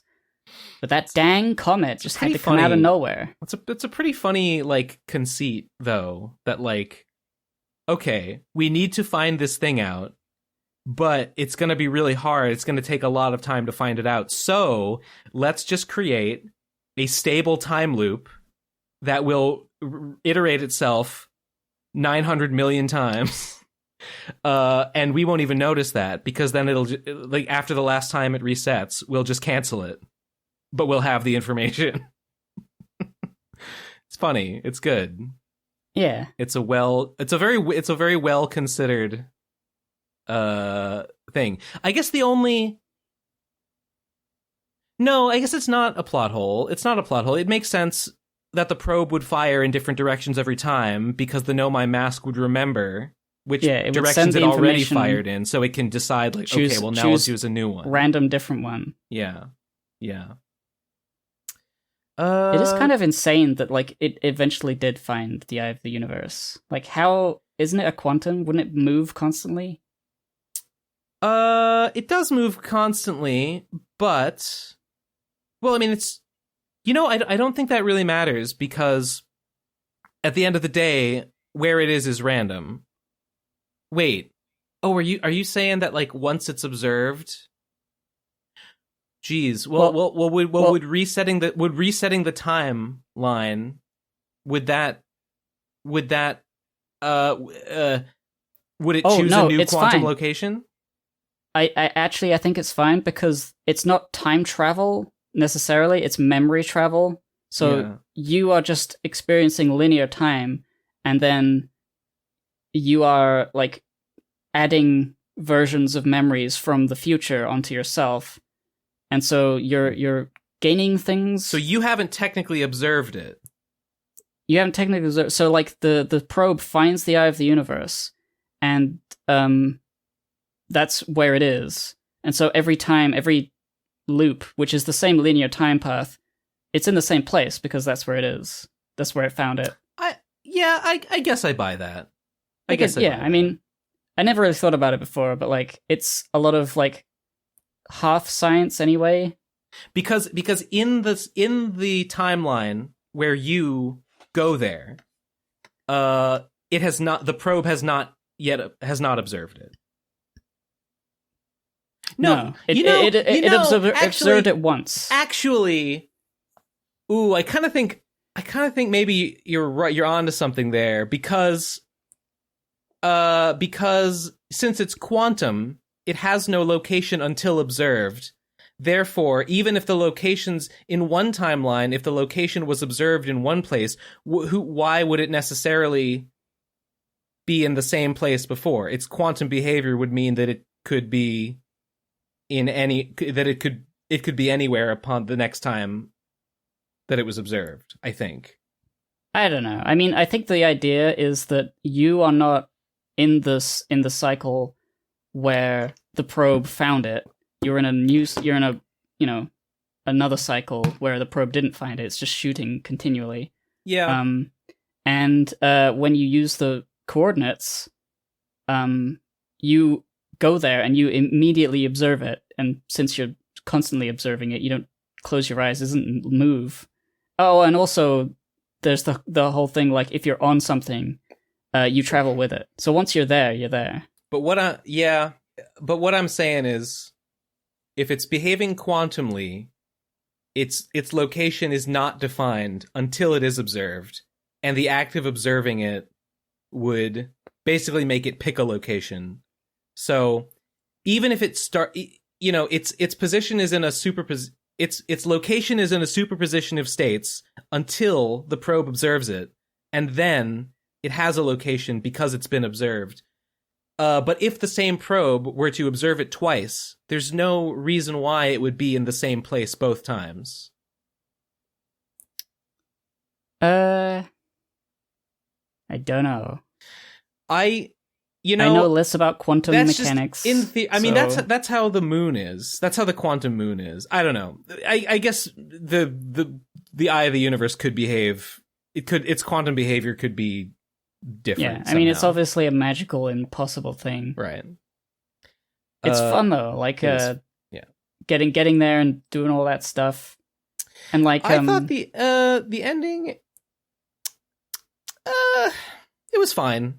It was a little wacky. It was a little out there. I liked though noticing that when I talked to the people, they were not real. They were facsimiles that I understood them as, because the Nomai was there, but they didn't need the translating rocks. They could just talk to me, which is not something they could actually do. So they were all fake. They were all in my imagination. That's interesting. I didn't even think about that. Yeah. But yeah, why would they be there? And the Eye of the Universe is based off of, I guess, things I've experienced, because I see things there that I know of. As a little Hearthian. As a little guy. Just a little guy. Just a little guy. It makes more sense for them to be imagination projections, memory projections. And that guy does not speak your language. He does not. He really should have been talking with his little rock tablet. Nah, that makes sense. It's a little bit. It's. I guess it's kind of what do you call it? 2001: A Space Odyssey. Go into the universe's core, and what's there is a projection of your own memory or something. I mean, yeah, a little bit. I guess. I mean, I think that the idea is that you and your universe and your galaxy and solar system and the planets and all that, when you're in the eye of the universe, I don't think you're really alive anymore, because you sort of get to understand that the universe itself is dying and then will be reborn.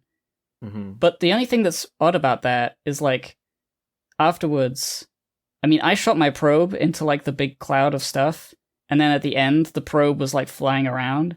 What? You mean over the fire?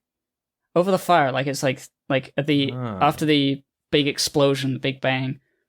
There's a different race of aliens with their own campfire, and then your probe flies around. What? And I'm is sorry. that my probe? I think that's supposed to be my probe. What do you mean your probe flies around? What are you talking about? Well, when you're at the Eye of the Universe, everybody sings their song. It makes a big cloud of stuff. Yes. You jump into it to end the game, but I shot my probe in there. Okay. So my probe went through into something, and it seems... Did you see what was... Did the probe show you what was on the other side? I tried to take a picture, but it said, impossible. I couldn't recall it. I couldn't do anything. It was just gone. Oh, that's so weird. Okay, no, I didn't do that. And then so you're saying when I jumped saw the probe in the image? Yeah.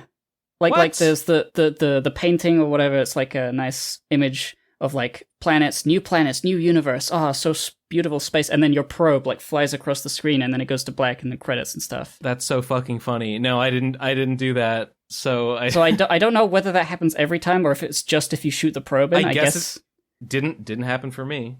Okay, so yeah, there's implications that you survive somehow because your probe is there. You physically would have gone through there. Yeah, I mean, yeah, if your probe survives going through, why not you? I guess. So basically, it's Homestuck, and this is the new. It is Homestuck. It is just Homestuck. Every good story eventually becomes Homestuck if it goes on long enough. Well, I mean, I guess the probe could theoretically last 14 billion years. I mean, you wouldn't live that long. I'm just thinking of a stupid mod where you just replace the Nomai text with troll text, chat logs, You can just read about them talking about troll things. It's like, oh, who are these trolls? Yeah. Everything else is the same. It's just that the trolls were doing it instead of the Nomai. I feel like it wouldn't even be that hard. I feel like, yeah, if you just changed some text, you could theme the game as though you're playing a game of Spurb. Yeah. With simple text changes, I feel like it could be done.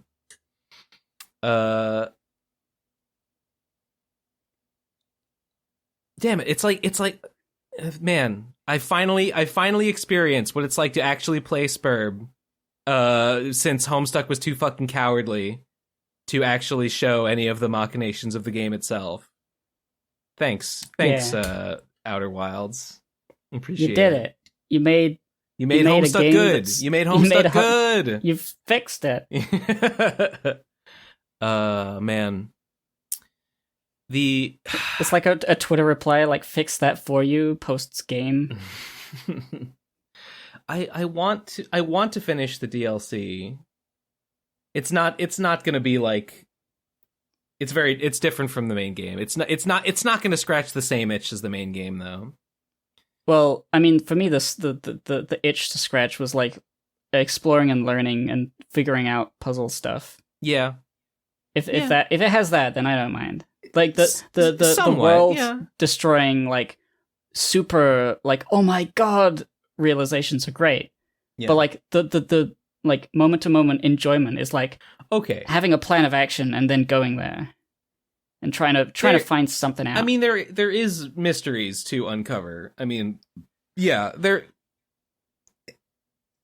it's I'm trying to decide, is it actually different, or is it just like, it's kind of similar.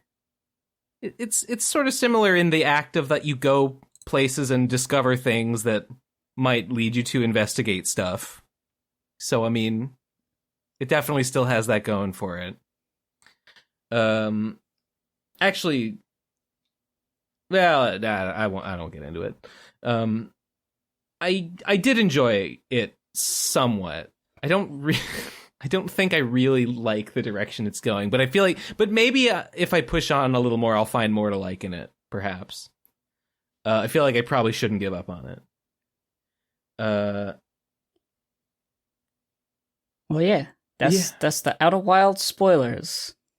Yeah, I think that's pretty much all I had to say about Outer Wilds. Oh, one last thing. Sure. Did you ever drive your ship so hard into something that it snapped in two and you couldn't repair it? I did have my ship explode a couple times. Once a couple times it exploded while I was not in it, and then one other time it exploded while I was in it, like trying to pilot it.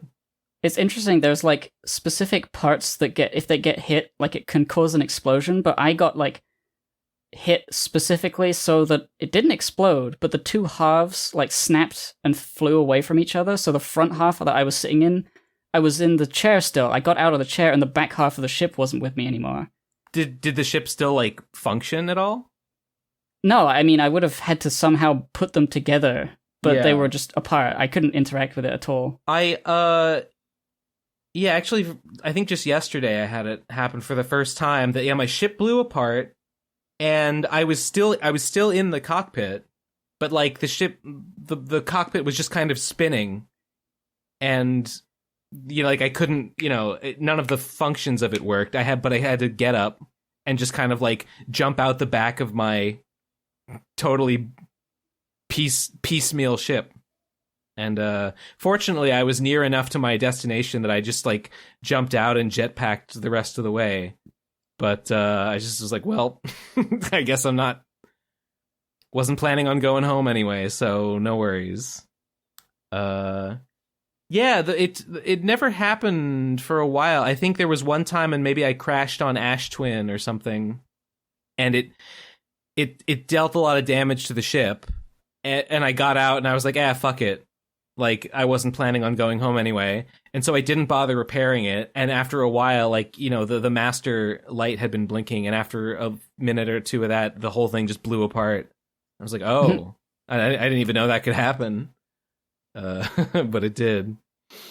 I like how many different gruesome, terrifying ways you can die. There were a couple times when I jumped out of my ship, forgetting that I had not put my suit on, and I was like, "Oh, fuck! No, I got to do it all over again." Yeah.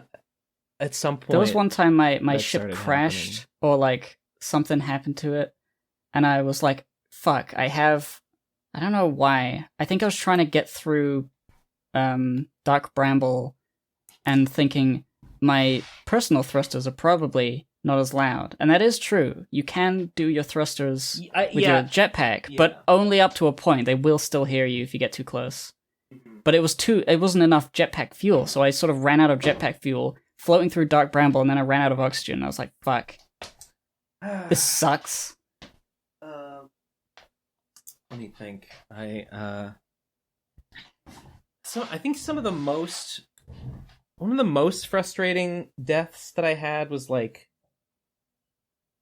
I ran out of time a bunch of times while I was trying to fuck around in the vessel. Like I tried to find like alternate doors and like other areas in the vessel. I was a bit disappointed how little of the vessel you can actually like see. You could basically only see like the bridge and the hallway. I kind of thought it would be bigger, honestly. I spent a lot of time like going around it and trying to find like maybe broken parts I could enter or like other doors that would open or something. And I guess you can't really run out of air. No, yeah, you can. In a vessel you can. There's no trees. You're right. Yeah, it's broken. Yeah. So I had to like run back to my ship and like refuel and reoxygenate a bunch of times, and then I would run it. I would hear the music like, oh god. Because getting back there is pretty annoying. It's one of the more out of the way places. It's one of those moments where it's like, you don't have time left, and so you're like, okay, well, I guess I'll just watch the explosion. And in certain places, it sort of looks really like if you're really far away near the Whitehall station or something. Yeah, it's like. Wow, it's so slow. Did you... Oh, here it comes. Did you ever try to flee the solar system?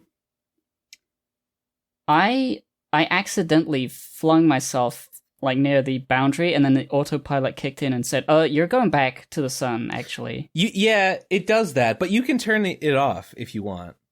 I didn't try. I didn't think there would be much happening. I guess I should have tried it. I actually got an achievement for it because I had a thought, and it was a stupid thought, but I was like, in this ship, there's, the ship gives you infinite fuel.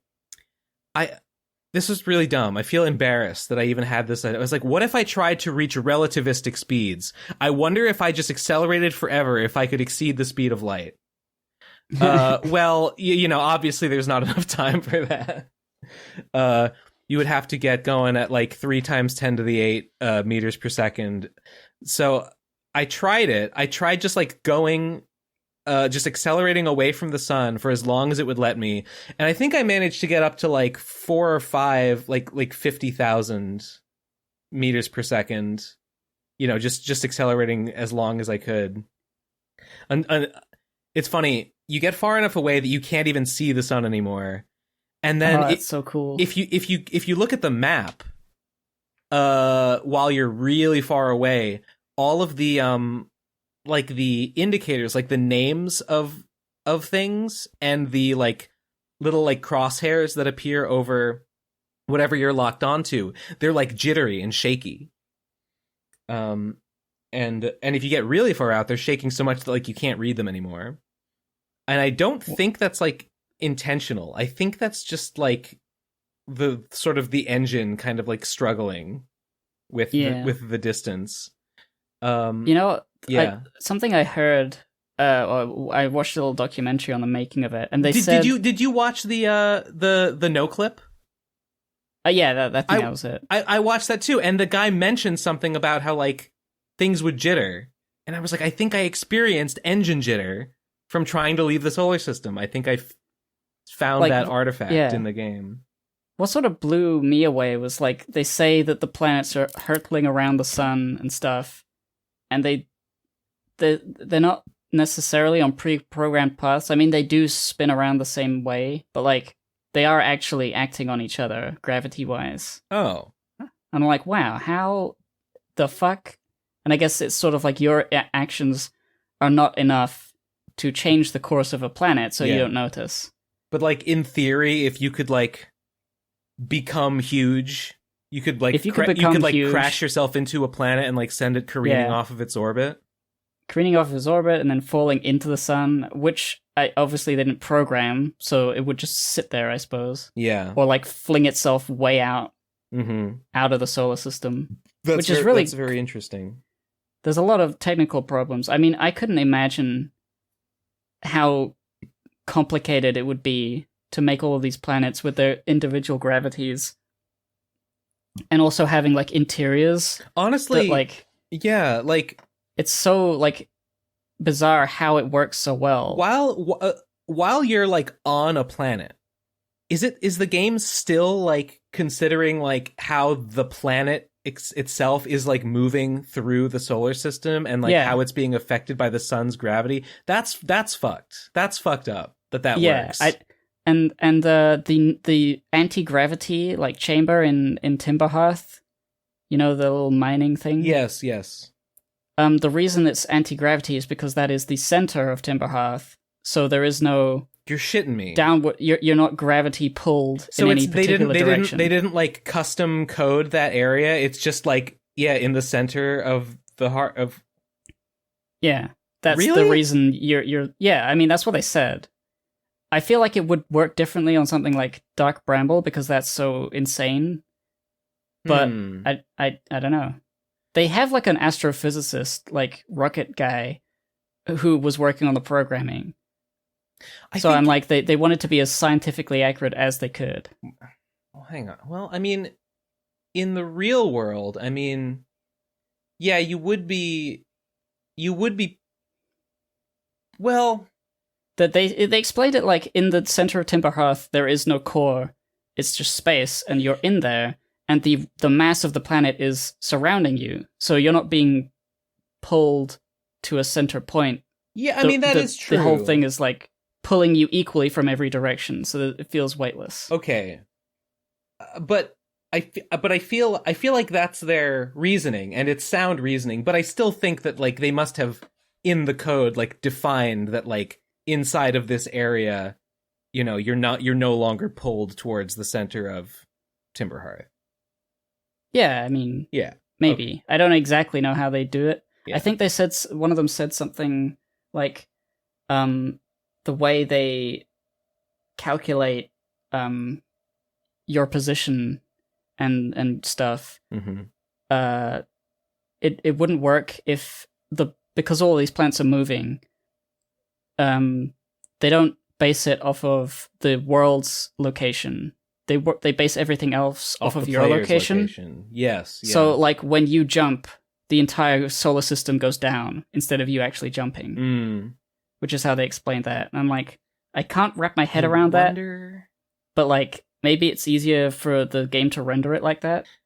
I'll say that the map had trouble displaying, like when I did my little experiment, like see how fast I could go, see how far outside the solar system I could get.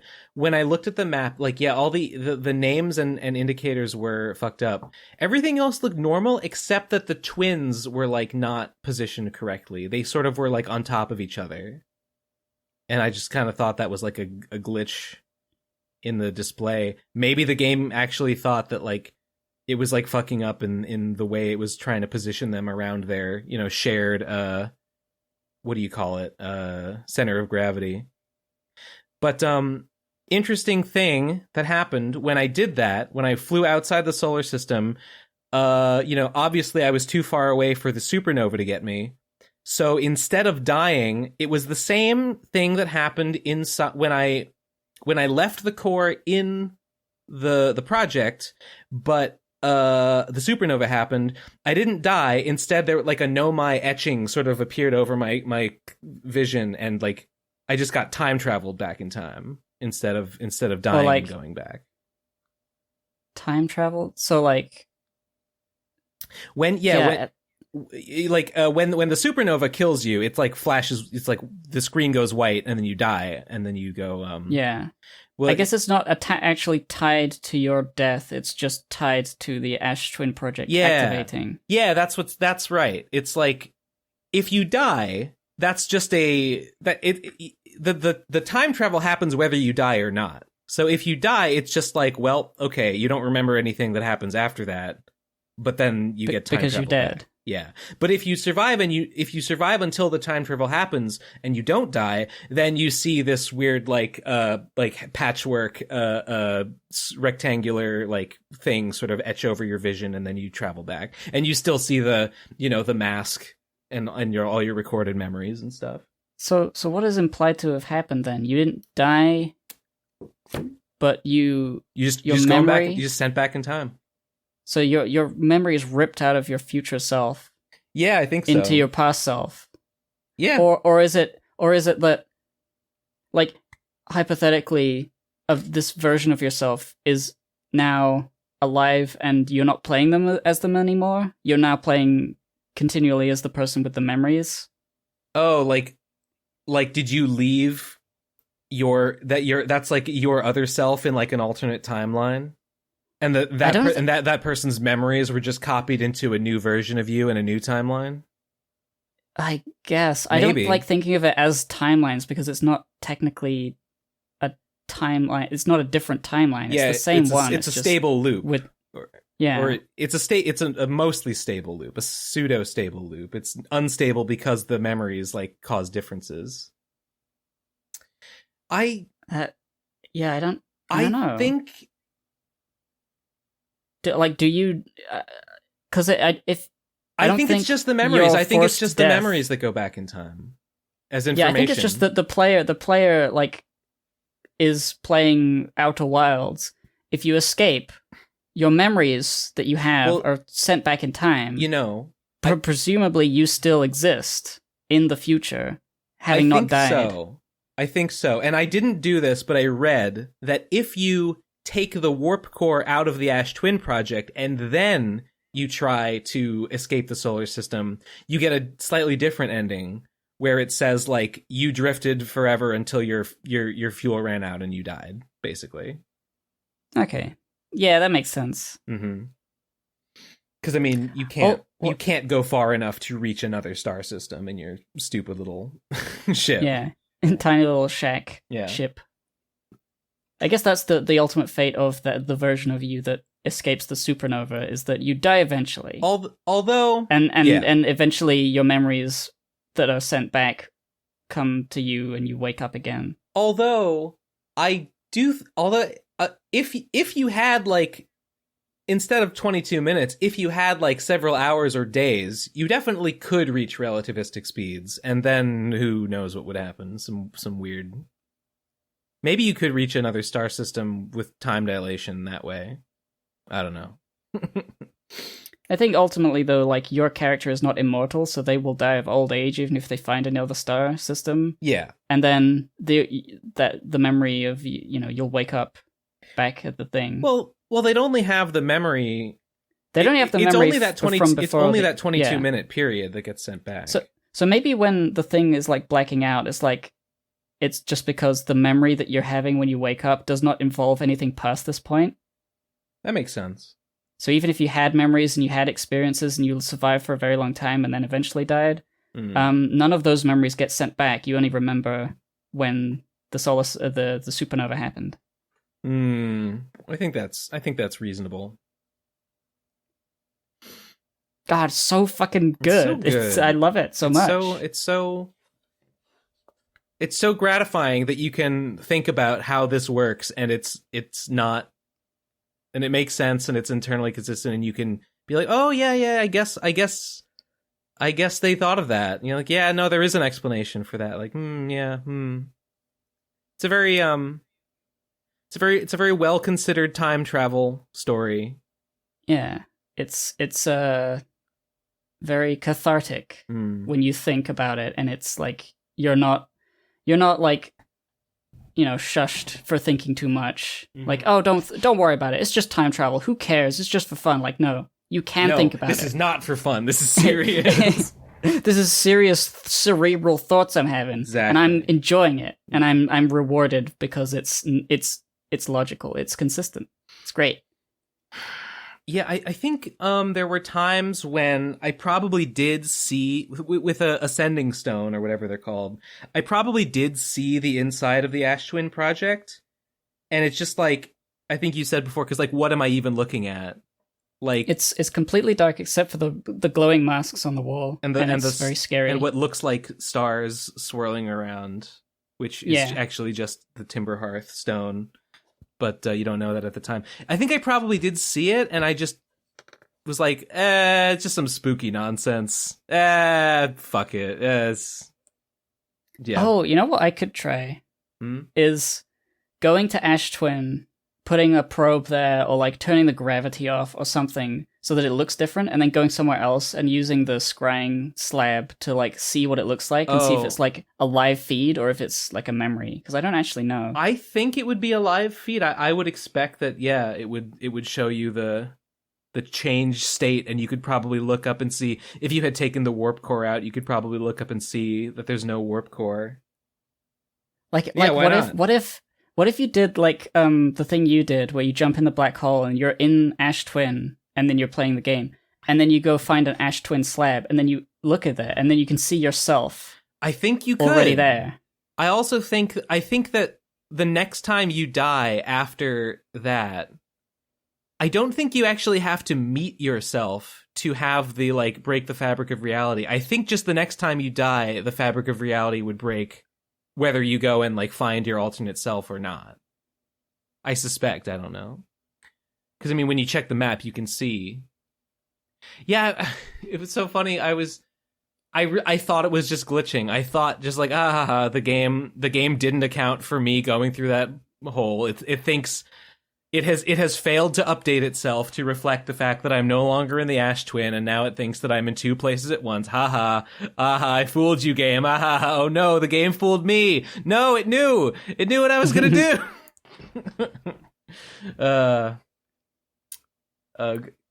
Brilliant. What a fucking game. Yeah. This is now like the third episode in a row we've been talking about Outer Wilds. And it deserves it. That's good. Yeah. Definitely deserves it. Yeah. I was honestly, part of me was like, I should wait for a sale to buy the DLC, but I didn't. I was like, nah, fuck it. Waiting for sales is something I used to do, but like it never happens. It's just sort of like months and months go by, and I'm like, I could be enjoying a video game right now, and I'm not. I want to save like £17. It's like, who cares? Did I mention on the show that, like, when you told me about it and I checked, it just so happened to be on sale, and I was like, well, shit, I gotta buy it right now then. Oh, I was very lucky. Very lucky. It was like 40% off or something. I saved like $10. Like, okay, I guess I gotta buy it. Yeah. It's probably not on sale anymore, unfortunately. But it is for sale.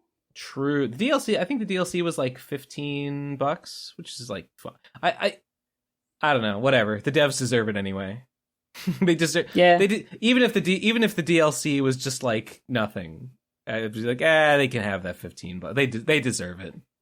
Well, I think we should stop talking about it, just in case somebody actually honored the request to not be spoiled for this game and didn't listen to the entirety of the episode.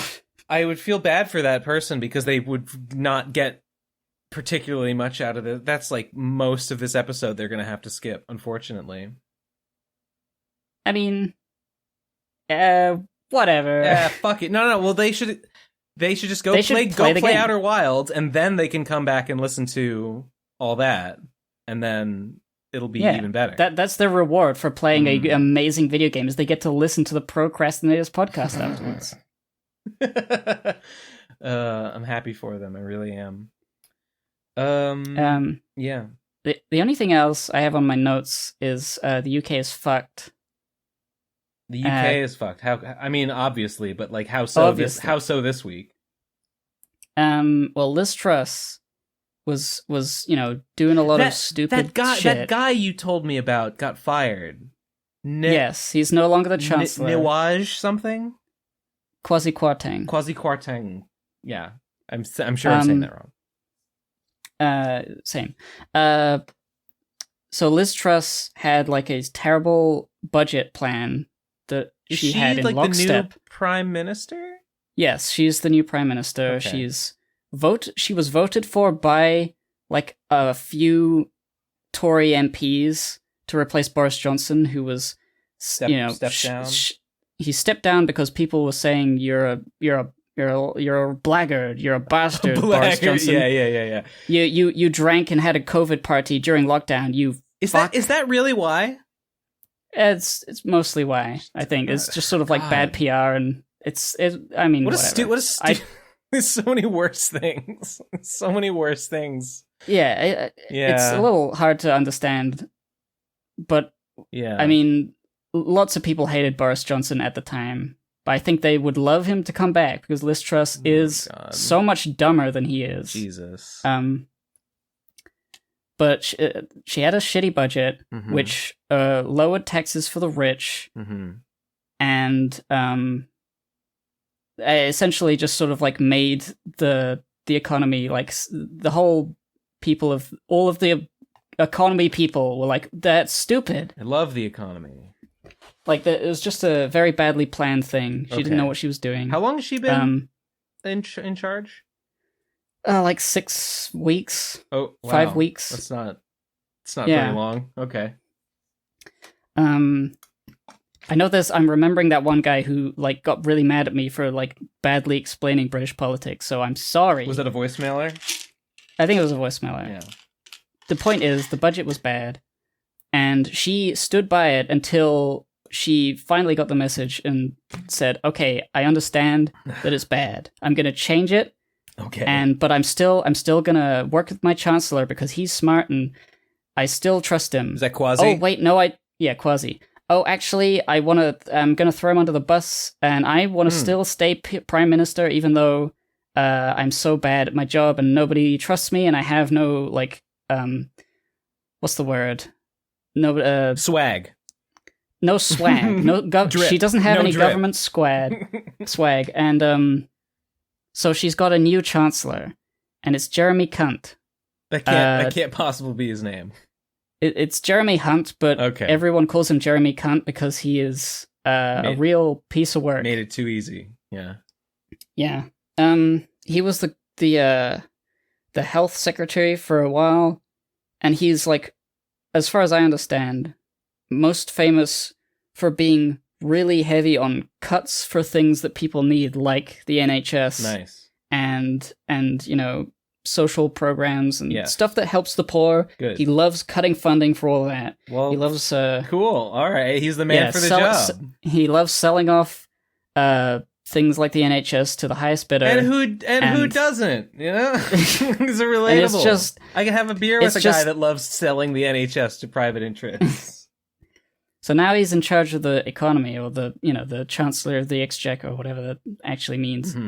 He's going to come up with a new budget, and predictably, he's being like, yes, in order to pay for things, we're going to raise taxes, hopefully on the rich, but he hasn't specified yet, so I don't think it's going to be the rich. I think it's going to be middle and low income people are going to have taxes raised because of course, but hasn't actually happened yet.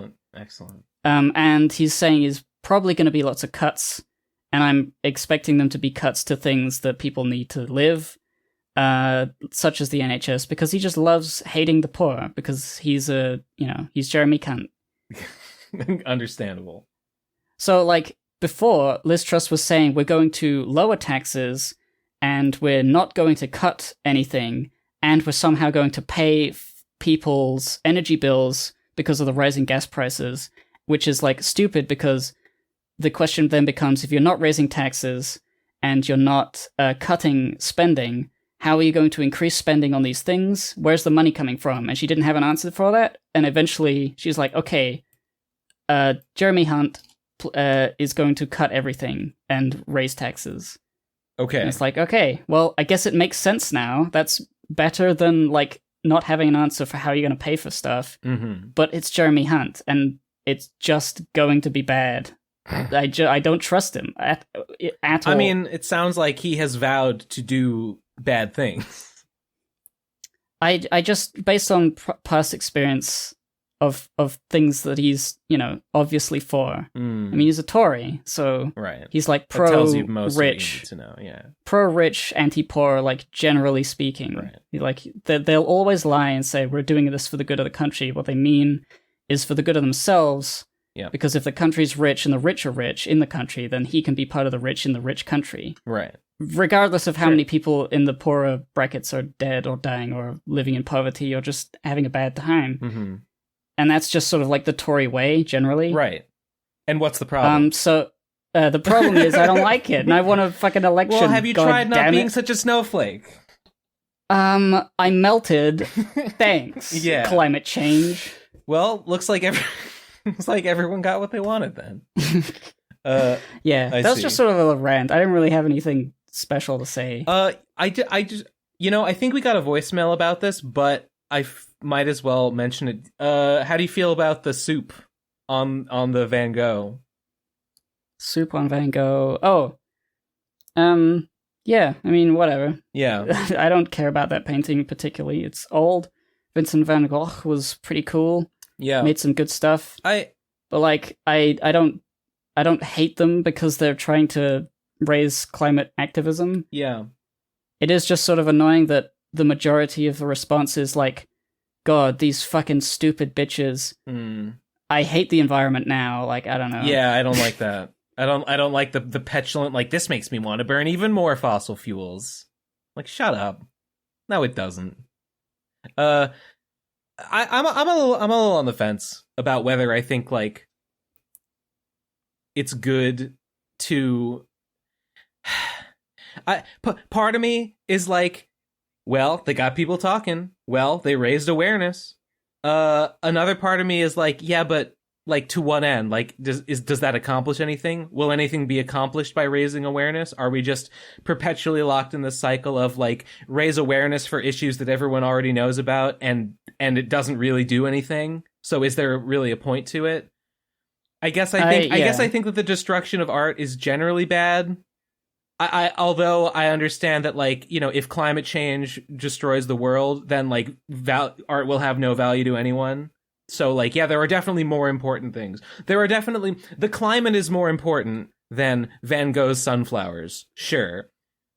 But if destroying Van Gogh's sunflowers doesn't accomplish anything meaningful in pursuit of climate change, then maybe it's not worth doing. So I kind of see both sides on that. What really fucking gets me, though, is the fact that the painting is literally fine and nothing happened. And there's literally nothing to be mad about. So when I see people getting upset about it, I, like, cannot understand. Like, what is even bothering you about this, sir? It feels more like a minor Twitter drama moment than it does like anything really significant. Yeah, I don't know. It's totally just a thing that a certain kind of person can point to and be like, kids these days are doing this. Society has inverted. Remember that? Remember that line? I don't. What was that from? That's from the old Digibro Asterisk War. Society has inverted. It's just because Asterisk War is set in like a place called Invertia, where like people's morals have inverted or something. What a stupid fucking conceit for a setting. Like, it's lit. I don't know what. Suddenly, I'm thinking about it, and I'm like, damn. If I understood correctly, because obviously I never watched the show, just from that video, having it explained to me in as brief a time as possible, it sounds like the setting of the Asterisk War is literally just like, society has degenerated. These days, everything is fucked up and people suck. Not like the good old days. But it's like text, like explicit text. Society has inverted. Morality has been turned on its head. Evil is good now. This is all completely aside from the point I was trying to make, which is that vandalism is good and artifacts should all be destroyed all the time. I saw like one take that was like particularly annoying, which was somebody who was just sort of not really saying anything, but pointing out that I don't think they realized that Van Gogh was like a working class, like low class, artist, and he struggled. And it's like, okay, yeah, but he's dead, and this painting is worth like a lot of money. Right. I don't think he cares that somebody threw soup on it. I mean, like, I don't know what they're trying to get at. They're just trying to like appeal to like, oh, but you can't hurt that guy's art. That doesn't make any. Yeah, that doesn't make any sense. Because he was a struggling artist, and that's bad. So what? You should be hurting like rich people art. I guess like destroy a Dali because Dali was famous. Like, whatever. Who cares? It's just a painting. It currently exists physically in the world. Yeah, I agree. That's a stupid fucking point. I mean, I've seen the opposite point, which is that like, Van Gogh was kind of like a freak and a weirdo and engaged in all kind of like, what do you call it? His histrionic destructive behavior. So like, just trashing some valuable shit just for no reason is kind of exactly what Van Gogh would have done if he was alive. Perhaps. Yeah, I don't know. It's just sort of like besides the point. Like, it's a very valuable piece of artwork. Yeah. And the idea of a valuable something or other being destroyed is like makes people mad. And I don't think the climate message got through in a way to people who wouldn't already agree. I guess like they're trying to push the envelope, but I don't know what the idea of the point is. I've seen some it's just sort of like outrageous for the outrageousness sake. It is. That's why like I'm not really convinced it was super helpful. I've seen some claims that like the org that set it up is actually like funded by oil, and it might be some kind of like deliberate op to like make climate activism look bad.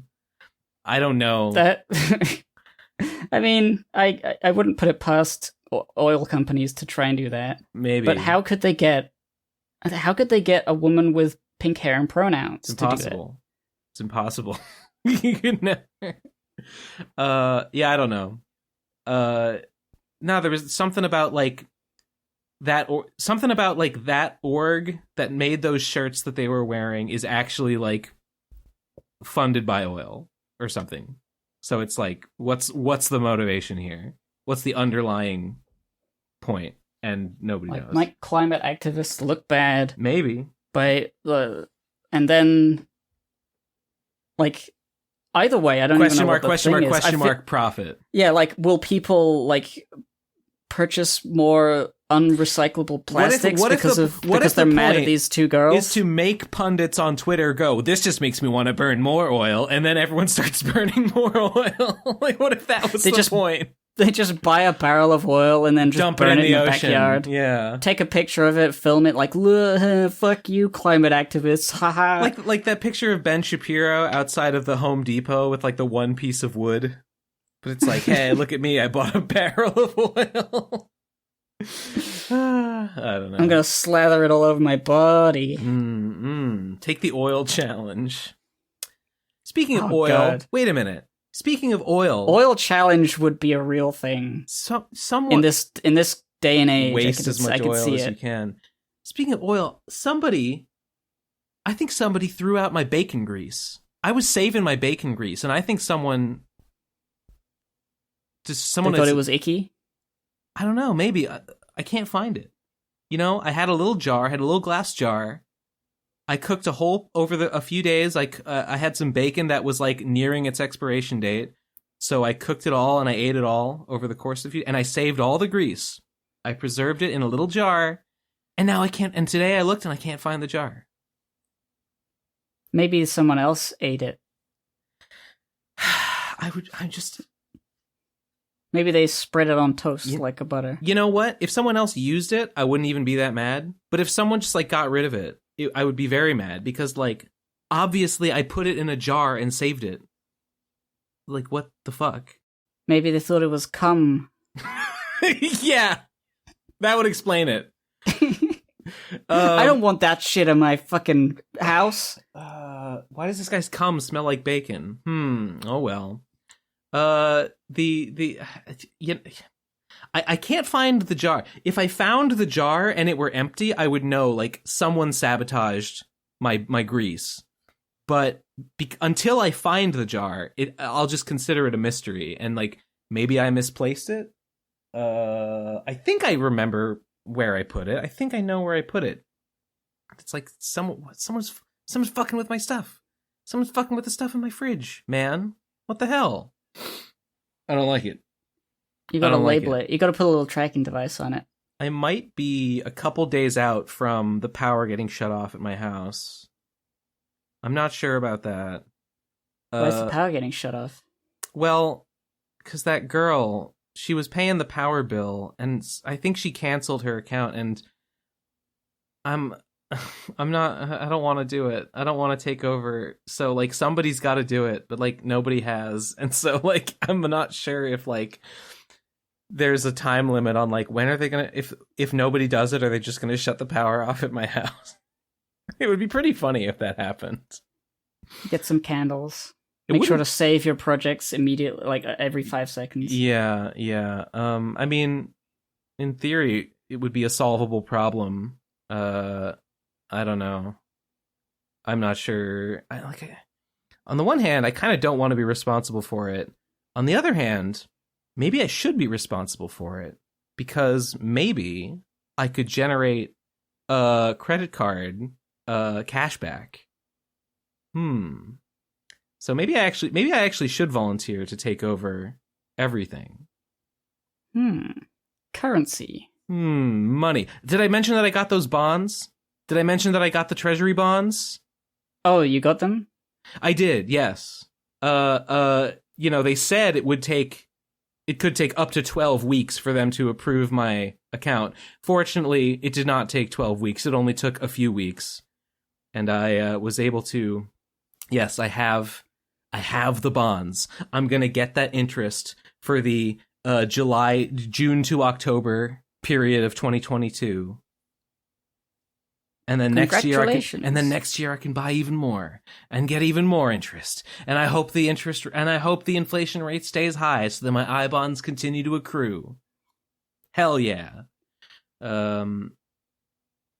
Thank you. Thank you very much. Thank you. Standing ovation. Yeah. The government didn't screw me over this time. So good for them. Hooray. Hooray. And, I'm trying, yeah, okay, well, other than complaining about my bills and my bacon grease, I guess I don't really have anything else. Did anything else happen this week? No, not really. Really close to being done with my stupid video. I showed my patrons in the secret patron channel of my Discord server. I showed them some little funny animated bits that I made for the very beginning and the very end, and they seem to find it amusing. And I'm pretty proud of how they turned out. I think they look good, so I'm excited. I'll be excited to post that. Nice. And when I post it, I'm gonna message Mary and I'm gonna say, "Hey Mary, you encouraged me to make another video, and I made this, and I appreciate the encouragement." So. I'll let him know that he had a hand in it, and I hope he is pleased. Did I mention that, like, kind of the reason why I made the video was because Mary asked me, like, why don't you make videos? I think you did mention it. Okay. Well, I won't re-explain it. But that was like months ago at this point now. He might be shocked to if I tell him that, like, yeah, that thing you said to me like 7 months ago, I did it. Haha. Lamau. Well, yeah, that's all I got. You want to go to voicemails? Yes. Okay. Well, the first voicemail that I see is called, "This channel is trash and you're lucky it's so big." It might be empty. It might be one of those empty voicemails. It's just a huh sound. It's just a huh sound? Okay, never mind. Okay, the next one is called "It's True." 3, 2, 1, go.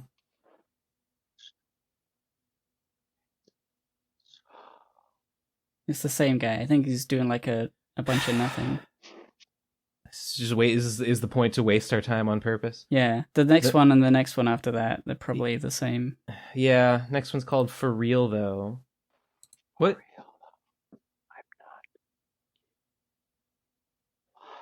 He said something. I don't care. He said for real though, I think, under his breath.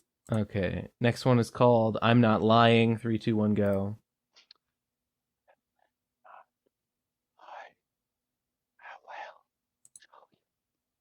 What's the point? I think a lot of these are the same guys, just... Yeah. Next one is called Call of 3, 2, 1, go. We've taken No. Right. That's enough. Next one's called My Favorite PCP Member is Digibro. Okay. Then The New COD Sucks. I'm Disappointed in Activities. Okay. The next one is called Where is Tom? This has got to be another. No, there's nothing. Hey Ben, new fan here. I hope we can meet this Nate guy one day. Okay. He sounds really cool, unlike you. Yeah, true. They should make a Death Stranding 2. Okay. PCP SpeakPipe is not a message board. Could this be a real one? No, I really don't think so. I think it's still him. Next one's empty. Empty. Next one's called Art. Could this be real? Do you think this one's real or no? Could be. Yeah, 35 maybe. seconds. Okay, 3, 2, 1, go. What's the point in trying to classify what is and isn't art? It feels like it's just a prestige thing, either trying to get it for yourself or deny it from others. Please respect me. Video games are art. Oh, that guy with his AI-generated images? Psh, that's not art. What are you, stupid? Like, to some extent, every category and word like this is arbitrary, but this feels way more arbitrary than most. Even gender is more real than this. At least participating in someone's categories of gender has them treating you differently. Arguing about what's art feels more like an ad hoc thing.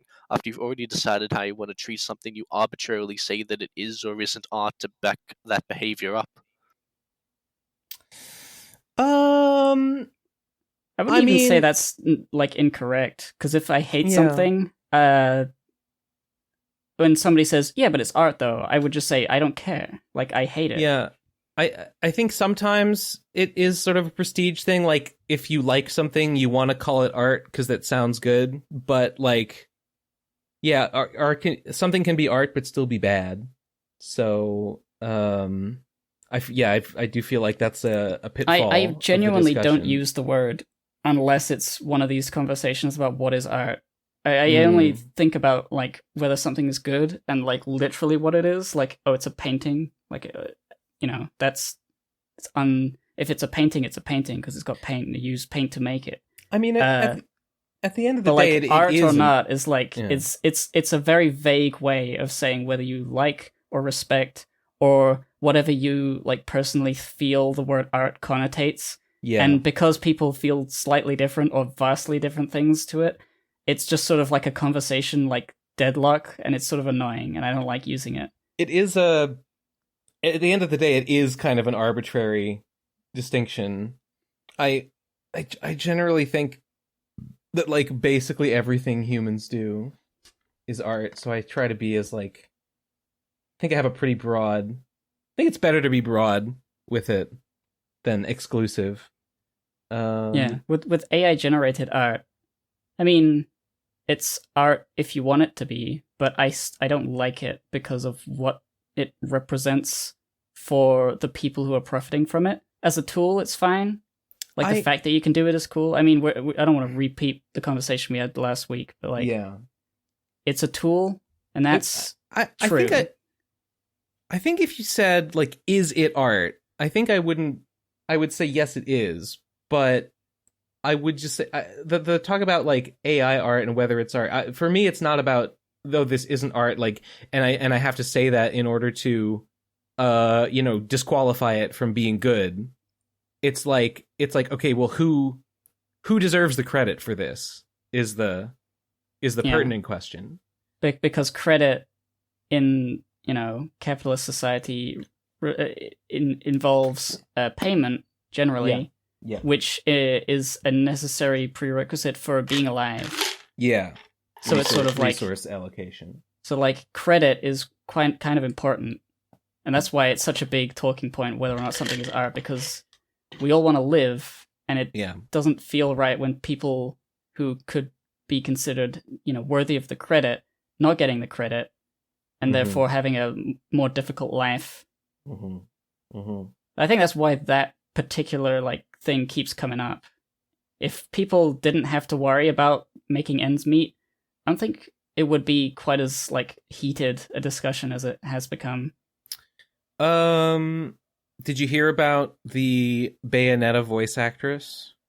I did. I hadn't watched the video, but I heard she was paid $4,000 of $4,000 for the entire game of the third in a series of extremely popular games where she's the voice actress, which is embarrassing. I don't know anything about the voice acting profession. I mean, that sounds pretty low. It's very low.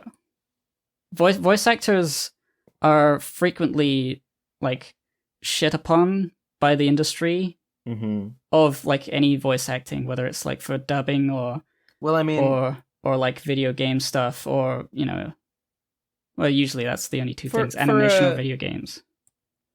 I mean, for a well-known character, for the voice actor to reprise their role as a well-known character in a highly anticipated AAA video game, that just does seem like a silly low number.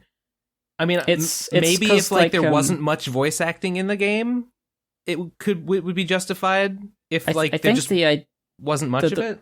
I think the reason was because Nintendo moved away from a union for voice acting talent, so that they could be allowed to pay their voice actors so much less.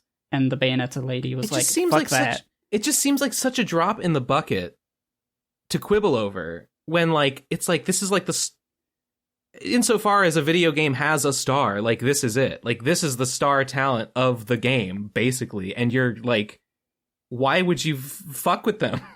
I don't know. I mean, game companies for a couple tens of thousands of dollars, Nintendo, Platinum Studios or whatever, are you gonna fucking break the bank if you pay this person $20,000 instead of $4,000? What the fuck? What are you doing? Super bad press. Yeah. You have not saved yourself any grief by doing this, you fools. Everybody loses. And it goes in contrast to the way that the Mario movie has all of these super high profile celebrity voice actors instead of voice actors as and talent. It sucks. Chris Pratt is going to be paid millions to do a shit Mario. Yeah. And everyone's okay, whatever, fucking. But that's how it works. If you're a celebrity, you get big paycheck. And if you're a professional, you get shit. Because the unions are not as strong. Mm-hmm. Sad times. I mean, I can only pray to Allah that his wrath will be visited upon the undeserving. Inshallah. I pray that every AAA developer goes to hell no matter what. That's all I can do. True. Okay, the next one is called I Got a Notification in the Middle of This Recording. 3, 2, 1, go. Man, fuck you, birthday. I got my wisdom teeth pulled. I'm so wise than you. I don't need your podcast. I'm gonna make my own podcast with Blackjack, a hooker. Do that. Do you ever have your wisdom teeth out? Oh, is that why he was talking? I didn't. He said he had his wisdom teeth out. No, my teeth are dumb, so they stay. Oh, lucky. I had mine out in high school, and I looked really fucked up. They didn't hurt. They said it might hurt for a while afterwards. I didn't find it very painful, but my face was all swollen and looked like shit for a full week afterwards. It was terrible. I had a date with an older girl that I had a crush on at the time. And it happened, and I had it while I was like, fucking, my face was all fucked up. That's a nightmare. I guess. How'd it go? It wasn't like, she wasn't like interested in me or anything. It was just like we were gonna hang out. So I don't think she cared, because to her it was like, I'm just hanging out with this guy. For me, I was like, I have a huge crush on you, and I want to hang out with you, and I wish my face wasn't fucked up, but I mean, it probably doesn't matter, really. It wasn't like we were gonna hook up if I had looked normal. Just an extra layer of humiliation. Wisdom teeth really turned me on. Do you have any? Shit. Next, the next one is thoughts on the Van Gogh incident. 3, 2, 1, go. Go. 3, 2, 1, Van Gogh. Hey, art is cool, right? Paintings, Van Gogh.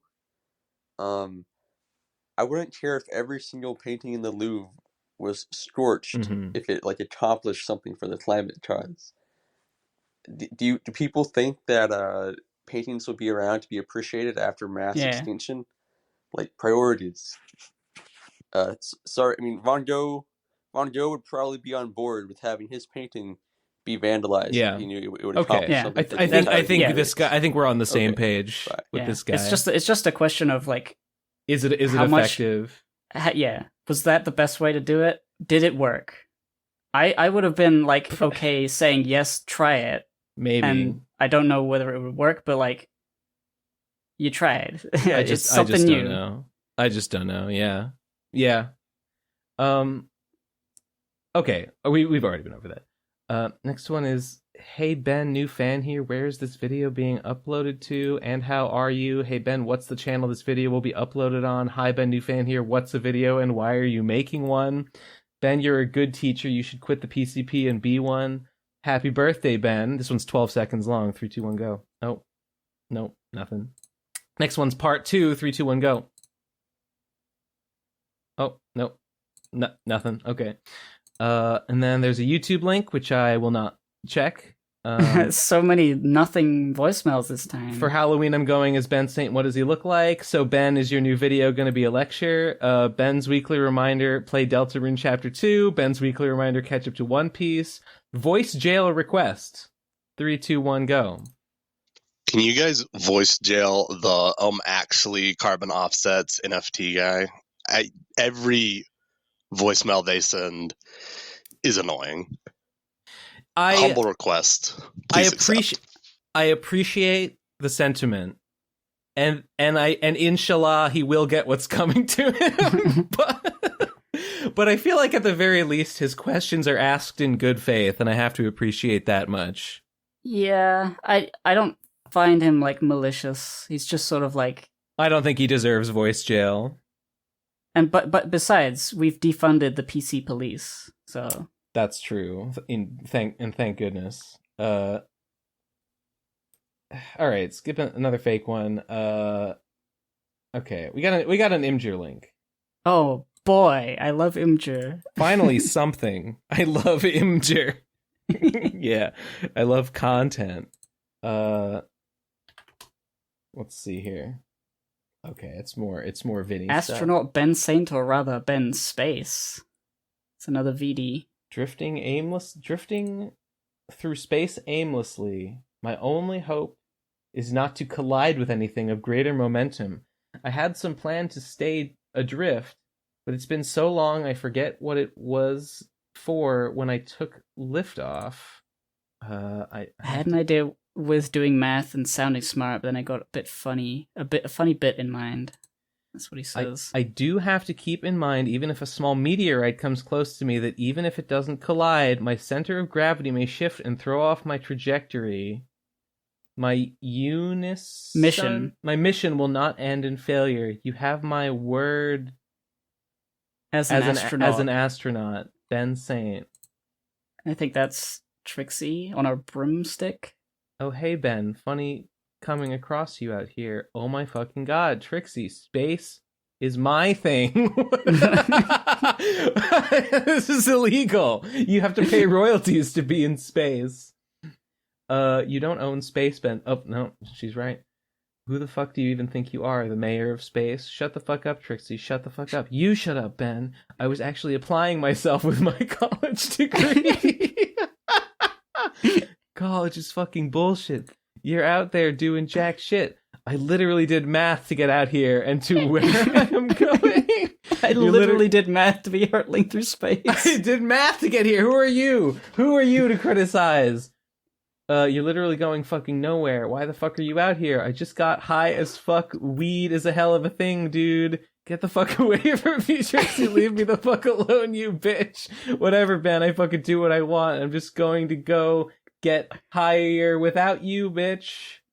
Fucking bitch, motherfucker. So true.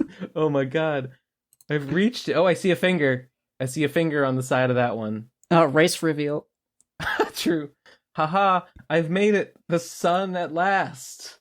The beautiful sun. What the fuck? Finally, eternal warmth of my goddess. Yeah, I'm not sure if we can. I mean, it's probably fine to put this on screen, but it's a giant celestial butt, a posterior of Celestia, the pony. I think we can put it on screen, but we shouldn't link to it because this was flagged as mature content. So I'm afraid to link it. So no link, but no link. I think we can show it. What a lovely day to enjoy a book too. That's how I talk about it. This might. I love enjoying a book today. Book. This might be my favorite Vinny content. Yeah, this is great. This is tremendous.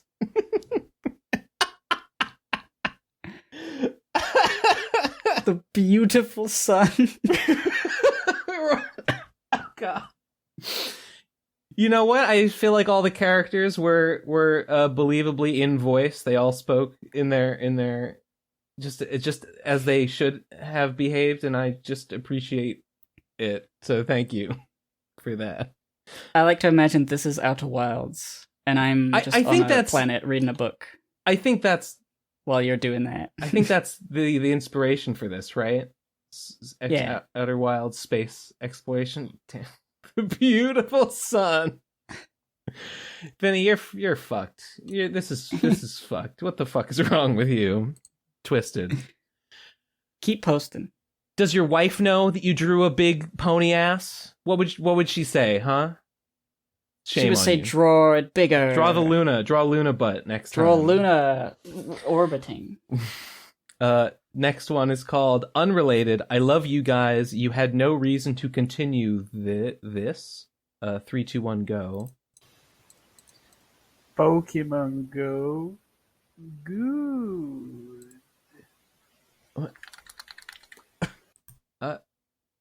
Okay. Pokemon Go. What is The this next one? Pokecommunity.com's show thread. It's the link. Okay. Let's find out. Poke community, yeah. Is it loading for you? Oh, there it goes. Pokemon ROM Hack Emerald. Studio.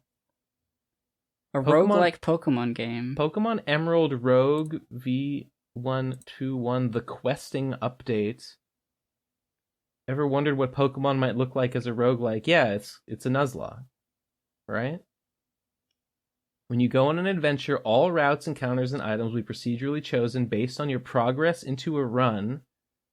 After a certain number of routes, you will encounter a random gym leader who have a procedurally chosen team of their assigned type as you progress further into a... That's neat. That's interesting. Huh. It's like Pokemon Mystery Dungeon, but normal Pokemon. Wow. A little bit. Kinda. The fact that you go into dungeons and it's a boss. Oh, yeah. Yeah, it's true. That's pretty cool. I wonder if it's any good. It sure is Pokemon. I might might look into this a little more. I'm kind of intrigued. That's pretty cool. Yeah. What is it called? Pokemon Emerald Rogue. We're on version 1.2.1, the questing update. Oh, fascinating. What do we got? Next one is called Son of Marowak. 3, 2, 1, go. Oh, wait a minute. Sorry. There was a voicemail that went with that Pokemon one. Oh. We gotta listen to it. 3, 2, 1, go. Do you like Pokemon?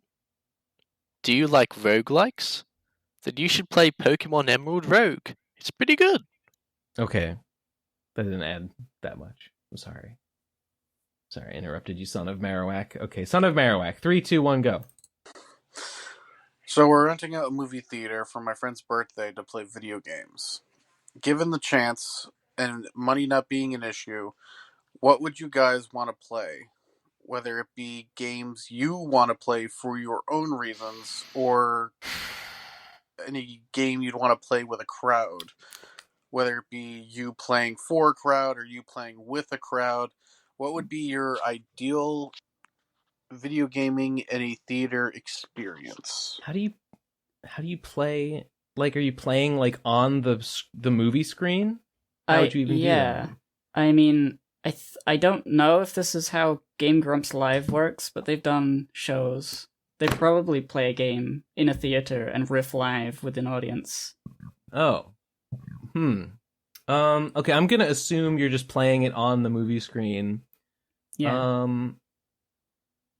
What would be a good game for that? I guess, like, if there's a crowd, I'm trying to think of, like, what would be... Because you can't... Okay. Like with a Twitch stream, like, the chat is, like, the crowd facsimile. Is like, it's basically the crowd, but you can easily ignore it by not looking at what's being written. But with a crowd, they're speaking, they're audible. So, like... something where you can hear them go, whoa, and you know what cheer I think, and stuff. You know what I think would be fun? But only if the crowd knew how to play, is like playing like something like Dungeon Crawl Stone Soup in a theater, and like if the crowd is like watching and sort of like yelling and sort of like shouting out like commands, shouting out like, no, don't do that, like... Yeah, I think something that would be make for a fun, rowdy experience. Something like people that. Like, no, like backseat gaming, but an entire theater of people doing it. Something that like people. I mean, if the crowd knew how Dungeon Crawl Stone Soup works, they could react to like if a new monster comes on screen, or like, you know, if you choice of class and stuff like that. If everyone was engaged in it, I think that could be pretty fun. So, I mean, if not that, then maybe what would be another game that would be good in that way? Like something turn-based. Could be. Something turn-based, but maybe something that you can play in like a single evening. I mean, I guess if I think about it, like anything that's an esport, like a fighting game, a fighting game with two people is always going to be like, oh, cool, hit him, use the button. Yeah, that's too fast. Kind of normal. That's too fast for there to be like meaningful audience participation. Oh, right, you're thinking of it like that. Yeah, it is. I don't know what like I'm thinking of it being a large theater. If it was like a smaller one, we could actually hear what people are saying.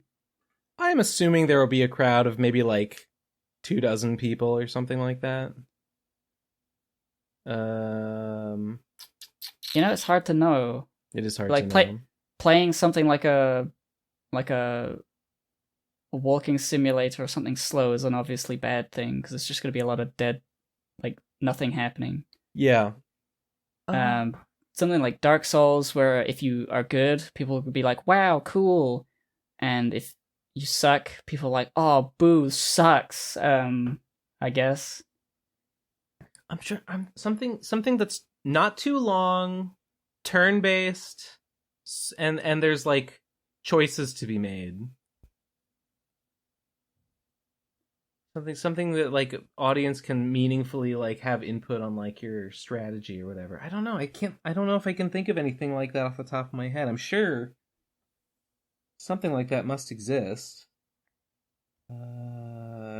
Shit. Fuck. Sonic Adventure. I'm drawing a blank. I don't know. Commenters, leave a comment if you can think of a game that meets those criteria, because that sounds like it could be fun. But I'm too dumb. The next one is called Son of Marowak Promo. 3, 2, 1, go. For anyone who might like to rent out a theater for playing games, Cinemark is the theater chain that I will be renting for. The prices range from $200 to $350. Why are you telling us this? Because it's presumably good. I mean, all right. It's not that much money though. Well, that was the last one. I think it's reload. No, that is the last one. I just feel like I should come up with a game. Come up with a Minecraft. Honestly, Minecraft would be fun. I don't know. A lot of Minecraft's like moment-to-moment gameplay is chopping stuff and placing stuff and waiting for things to happen, like smelting. It would be very boring. Yeah. Because it's fun to like see a time lapse of somebody building some amazing structure, but like that's true. I don't know about watching it. Speaking of which, we should play Minecraft on stream. We should play Minecraft on stream. We should maybe I could do that this week. It's worth a shot. It's worth a shot. Even though my new internet seems a little weird, it might work. Look at my Steam library.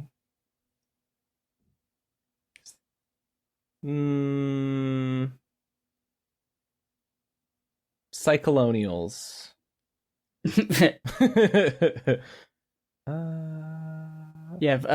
Visual novels definitely are a bad idea.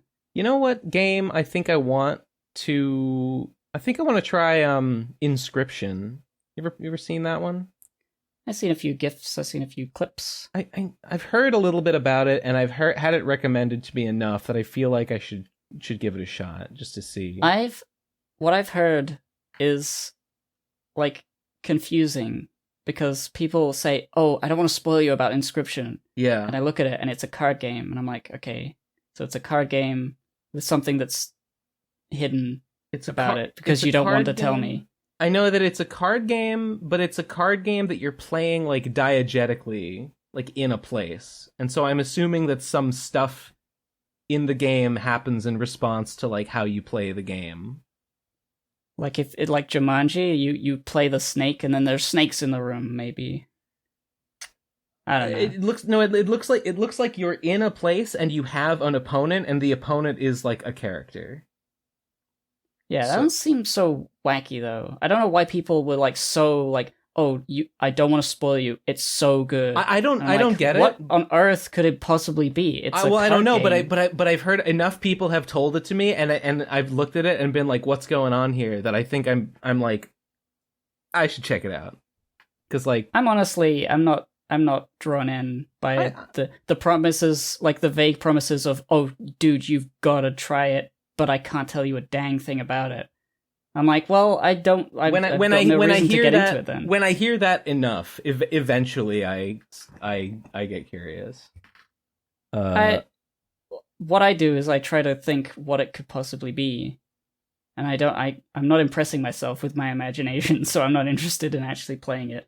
I could be totally off base. I'm imagining some kind of like Portal style reveal where like it turns out that like instead of like continuing the test chambers, you have to like break out of the testing area and go into like, you know, some kind of secret side room where you use what you learned in like a sort of subversive way.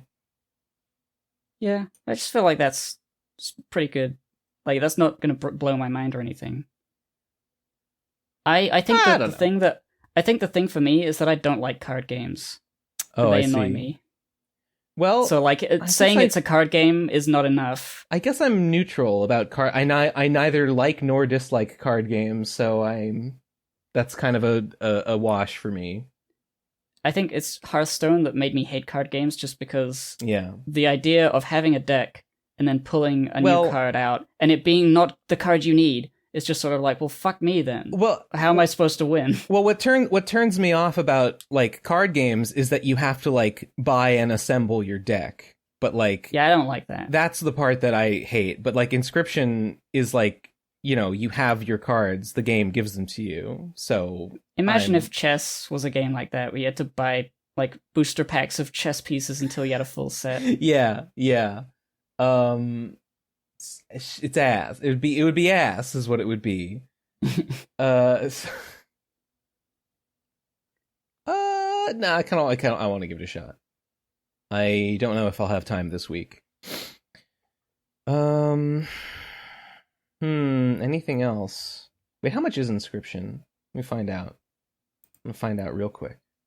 1 billion rubles. That's right. It is $20. Oh, fuck. I can't. You think I'm made of money? If it were on sale, though, if it were on sale, I would probably buy it immediately. I want it. I just don't want to pay full price for it. That's all. That's all I'm saying. You have anything else you want to talk about before we wrap up for the day? Just want to reiterate the thing with the 29th of October at the place that I said where it's at, the Bohemia in North Finchley. Check out that link, the image for Parkinson's. Show it on screen. Show it on screen again. It's the Zone. It's my dad's band. It used to be called Dad Zone. It's changed its name. Was it named after your dad?